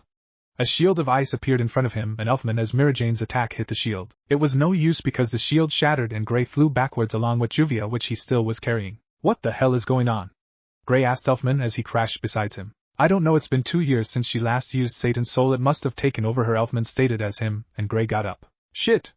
There's no way we can defeat her right now," Gray growled as he watched Mary Jane slowly walking towards them. "I think we should go look for Naruto. If anyone is man enough to take on sister, then it's him," Elfman suggested. Gray nodded. "Come on, let's go," he said as he started running as far away as possible. Elfman followed close behind as Mary Jane chased after them. A few minutes later Gray and Elfman opened up the door to a room and they ran inside before closing it and locking it. They quickly turned around and to their shock Naruto was on the floor knocked out. A few feet away from him Arya was knocked out as well. They also noticed a bunch of bottles all over the place. Shit! Don't tell me he lost to Arya? Gray said in disbelief as he and Elfman ran towards Naruto. Naruto, wake up! What happened? Elfman asked Naruto as he shook the blonde. Moments later Naruto woke up and he looked up at Gray and Elfman. I lost, he stuttered out. What happened? They both asked. Well, you see, the blonde begun. Flashback. Kamehameha! Naruto yelled out, as he tried doing the Kamehameha but nothing happened. He was currently alone in a room so he decided why not practice. If Goku could do it he could do it, right? I think I need more HA, the blonde told himself before trying it again. K-me-HA-me-H-A-A-A. He yelled but nothing happened. Kamehameha! Kasamehameha! Kamehameha! He continued to try and do the Kamehameha but nothing worked. He was so busy trying to do the Kamehameha that he didn't notice Arya standing behind until Arya spoke. So is this what you do during your free time? Such sorrow, the man said. The blonde quickly turned around and looked at Arya. The blonde was blushing madly from embarrassment, and he stuttered out. I would appreciate it if you didn't tell anyone about this, he said while fidgeting. You do not need to worry for I will end your life here and now, Arya stated while getting ready to attack, but the blonde stopped him. Oh, why don't we fight the traditional way? Like men used to fight back in the day? He smirked. Very well, Arya nodded after a minute of thinking. Naruto grinned and out of his pocket dimension he pulled out a table and 2 chairs followed by a bunch of bottles of booze and 2 shot glasses. The first to get wasted loses. Begin. Naruto yelled as he poured himself a shot and drank from it. Arya did the same thing. 1 shot had turned into 10 shots and 10 shots had turned into 30 shots and 30 shots had turned into bottles which they were now drinking. Ha ha! There is no way I'll lose for I am Pirate King, Naruto said after finishing a bottle. So sorrowful you will lose, Arya only said as he too finished a bottle. 10 bottles later Naruto was struggling to stay awake. He felt himself seeing darkness so he spoke. I can't anymore. Why you win this round, he said before falling off of his chair and onto the floor. I can't feel my face, so sorrowful was the last thing Arya said before crashing down on the floor only seconds after Naruto. Flashback ends. What kind of fight was that? So while we are out here risking our lives you're having the time of your life drinking? Gray yelled while sweat dropping. Geez mother, anything else you want to say?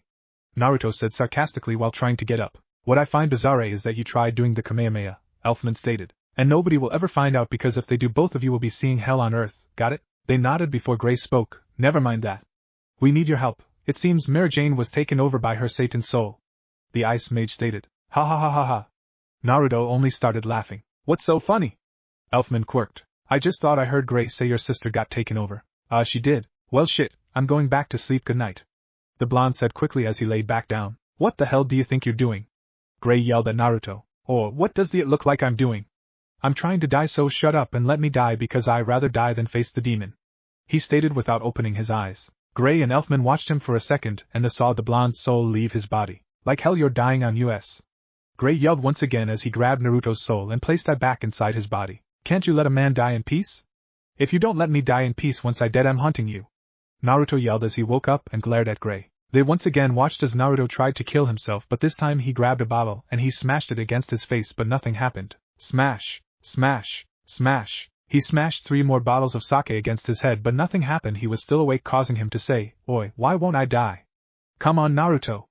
Die. Please die. If you die I'll give you 1,000 jewels. Gray and Elfman could only sweat dropped at their blonde-haired master before the door to the room they were in suddenly burst open, revealing Mira Jane, who was smirking darkly. Naruto quickly got up and spoke. Why yo Mira, what's up? Ha ha ha? He asked nervously. You, she smirked, as she appeared in front of him and uppercut him. The blonde flew upwards and crashed on the ceiling before falling back down on the ground. She was about to charge at Gray and Elfman when Naruto stood up and yelled, Lightning Devil's Rage. Mira Jane jumped out of the way to avoid being hit. Once she dodged, she turned to Naruto, who said, It's been 2 years since you've used Satan's soul, huh? It's been 2 long fucking years, you must be sexually frustrated. So why don't you and I head over to a love hotel to get rid of all those urges?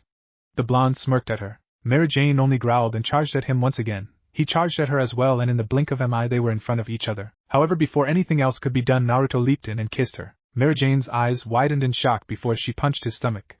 The blonde crashed into a wall and Mary Jane looked at him before transforming back into a human. The blonde had tamed her inner demon. Sis, Elfman said as she fell to the ground unconscious. Are you okay? He asked her. Yeah, thanks for asking, Naruto said sadistically from where he had crashed. Phew, I'm glad this is all over, Gray said with a sigh of relief as Elfman picked up his older sister and turned to Naruto. What now? We destroy this thing? The blonde shook his head. You two head back to the guild, I'll take this thing for a little spin. He grinned mischievously. making them gulp. Lucy and the others marched all the way to the Phantom Lord building located in Oaktown. When they arrived to the guild, they kicked open the front doors and rushed inside. "This is war!" the Fairy Tail members yelled out while attacking random mages. "Purple net!"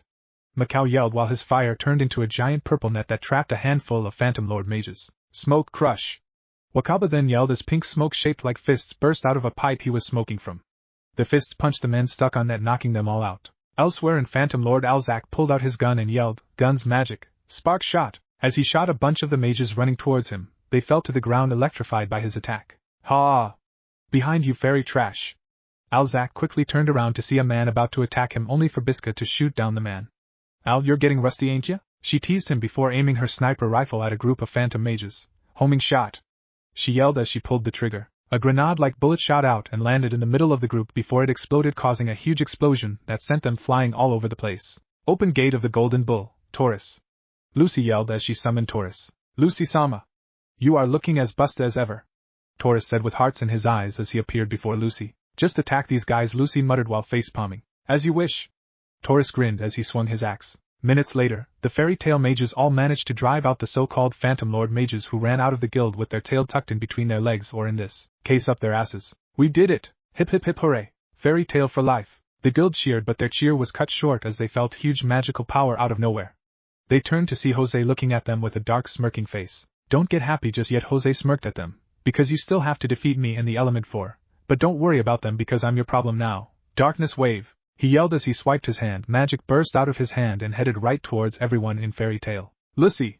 Happy quickly flew Lucy and grabbed her before flying upward. The darkness wave managed to hit everyone, who crashed backwards and stayed down. "None of you pathetic trash will be able to even land a hit on me," Jose said arrogantly. Lucy will!" Happy yelled while placing Lucy on the floor. "Oh my, isn't it you, my dear Lucy?" Jose smirked while eyeing her before saying, "If you turn yourself over to me, then I promise I'll leave your pathetic guild alone." "Not a chance in hell!" Lucy snapped at him before pulling out a key. "Open gate of the Archer, Sagittarius!" she yelled as a half-man half-horse appeared in front of her. "What can I do for you today, Lucy-sama?" Sagittarius asked her. "Attack that man!" Lucy pointed at Jose and Sagittarius nodded as he shot arrows at Jose. Jose simply took a step to the side to avoid being hit. "Is this all you got?" he mocked her. "No, Lucy-sama still has me." Taurus appeared out of nowhere and charged at Jose while swinging his giant axe. Jose dodged the axe swiftly and punched Taurus, who crashed into a wall before he turned to Lucy. "Where is Naruto? Did he run away?" "I wouldn't be surprised if he did," Jose stated darkly. "He'll be here, you can count on that," Lucy told him. "Are you sure? Shouldn't he have been here by now?" Lucy bit her bottom lip and Happy spoke. "Naruto is just busy taking a crap." "Why yeah, that's the reason Naruto isn't here, he's taking a crap bigger and fatter than any king cobra out there, he's taking a king crap," Lucy said while nodding. "What the hell did I just say?" she thought while mentally face-palming. "Ha ha, you two really are amusing." Jose suddenly appeared in front of Lucy and grabbed her by her neck before lifting her up. "Too bad, I'll have to hurt you a little bit," he said with anger as he smashed her down on the ground. She yelled out in pain as he started kicking her stomach, and he would have kept going if it wasn't for Happy grabbing him and taking him away. "Stop kicking, Lucy, you jerk," he yelled. "Let go of me, you furball." Happy dropped him on a table before flying back to Lucy, who had gotten up. She was about to thank Happy when in the blink of an eye Jose appeared in front of her again. He was about to punch her, but she blocked his punch with Naruto's Bakken. However, the force of the punch caused her to crash into the entrance doors. Before she could do anything, the Phantom Master once again appeared in front of her. "Give up, child," he growled at the blonde. "Never!" Lucy yelled while swinging Naruto's Bakken at Jose. To her surprise, she actually managed to hit his face with it, though he didn't move an inch, and it only angered him. "How dare you!" he yelled out in rage. "Nothing will save you from the torture you're about to experience," he threatened her, and she couldn't help but gulp. The ground suddenly started shaking, then the entire guild started shaking, and they could hear something outside, something taking huge steps before it suddenly stopped right outside the guild. Lucy slowly opened the doors, and to her delight she saw Naruto standing on top of a cannon which was pointed at the guild. "Yo," he waved with one hand while he picked his ear uncaringly with the other. "Why you? What is the meaning of this?" Jose demanded to know. "Where are the Element 4 and how did you manage to hijack my HQ? Really wanna know?" "I'm Captain Jack Sparrow, mate," Naruto said with a grin as he jumped down the cannon and ran towards Jose. "Devil Slayer secret art, don't fuck with Naruto no jutsu." Naruto yelled as lightning coated his entire right arm. He swung it and decked Jose's jaw, who crashed into a table. "I didn't think you'd show up," Lucy admitted sheepishly as she turned to the blonde. Happy agreed. The blonde master turned to them. "You may want to get as far away as possible from here, you and the entire guild," he said with a serious tone. Lucy handed Naruto back his Bakken before she and Happy ran off to help the other fairy tale members leave the guild that was about to be destroyed. I will not have this happen to me, especially not by your guild, Jose growled while getting up and facing Naruto, who looked at him with a bored expression. The Phantom Lord Master disappeared in the blink of an eye and reappeared in front of the blonde while swinging his fist. Naruto saw this and quickly blocked the punch with his Bakken. He slid a few feet backwards while Jose yelled, "Darkness blast!" He faced his palm at Naruto and shot out a blast of darkness magic. The blonde swiftly dodged the incoming blast only for Jose to appear in front of him with a dagger. The Phantom Lord Master slashed the dagger at his chest, but the blonde blocked it. "You will not win against me," Jose told the blonde while they tried pushing each other back. "So if you bow down before me I might just spare your guild," he smirked darkly. "In your dreams, you shitty old man," Naruto said, as he reached over for Jose's mustache and ripped it right off, causing Jose to yelp in pain. "You ripped off my mustache? Oh, I told you I was gonna rip it off, didn't I? A shounen hero must always keep his promises." Naruto grinned at Jose. This pissed off Jose, and without warning he grabbed Naruto by his face and smashed him hard and fast on the ground below. But as he did this, Naruto stabbed Jose's shoulder with his Bakken, making the Phantom Master growl in pain before Naruto kicked him, making him fly a good 10 feet backwards. The blonde quickly got up and looked around, but Jose was no longer anywhere to be seen. He was once again caught by surprise as Jose blurred in front of again and grabbed him by his face once again. This time, however, Jose yelled, "Darkness Force!" Naruto was launched backwards by a huge force of magi that hit his face. He crashed into a wall, creating cracks where he had crashed. "Shit, my brain is spinning," Naruto thought. Everything around him looked like it was spinning, and before he could do anything, Jose appeared in front of him and punched him in a barrage of hits. "Die! Just die!" Jose yelled as he repeatedly punched Naruto. "How I hate your guild! Your trashy guild used to be a weak guild, but over the years you somehow gained popularity and got stronger members: Titania, Salamander, Laxus Gray, Lucy, Heartfilia, and you. Especially you, Akayasha," Jose yelled out in anger. "So this was all caused over a kitty fit of jealousy?" "That's good to know," Naruto said sarcastically as he jumped out of the way to avoid further being hit. "It doesn't matter anymore," Jose admitted, "because I'll destroy you and your guild will feel nothing but despair. Mwahaha." Jose laughed at him. "Are you an idiot, or were you dropped on your head as a child?" Naruto said while looking at Jose with his dead fish eyes. "Fairy Tail ain't the type of guild to sulk over a loss for long periods of time. If you haven't noticed, Fairy Tail has a fire that can't be extinguished no matter how hard you try blowing out that flame. You'll just realize that it's a flame you can't blow out. But enough of these RPG hero and villain speeches. They bore me to death," Naruto said while picking his ear. Jose was about to speak, but Naruto interrupted him by appearing in front of him. "Lightning Devil's Claw!" The blonde yelled as he gave Jose a bone-shattering blow to the chest that sent the old man soaring through the guild before he crashed on a table. Before the wizard Sane had time to regain his bearings, Naruto grabbed a chair and smashed him down on him. "Oi, that's for making me do extra work." Smash! Smash! Smash! "This is because I don't like the look on your face." Smash! Smash! Smash! Smash! "And this because why the hell not?" Naruto yelled out after each time he smashed the older man with the fucking chair. Tired of being smashed around, Jose yelled out, "Darkness Devil's Rage." When Naruto heard this, he froze in surprise, causing a huge beam of darkness magic to blast him away before he crashed into another table across from Jose. "Did you think you were the only one with Devil Slayer magic?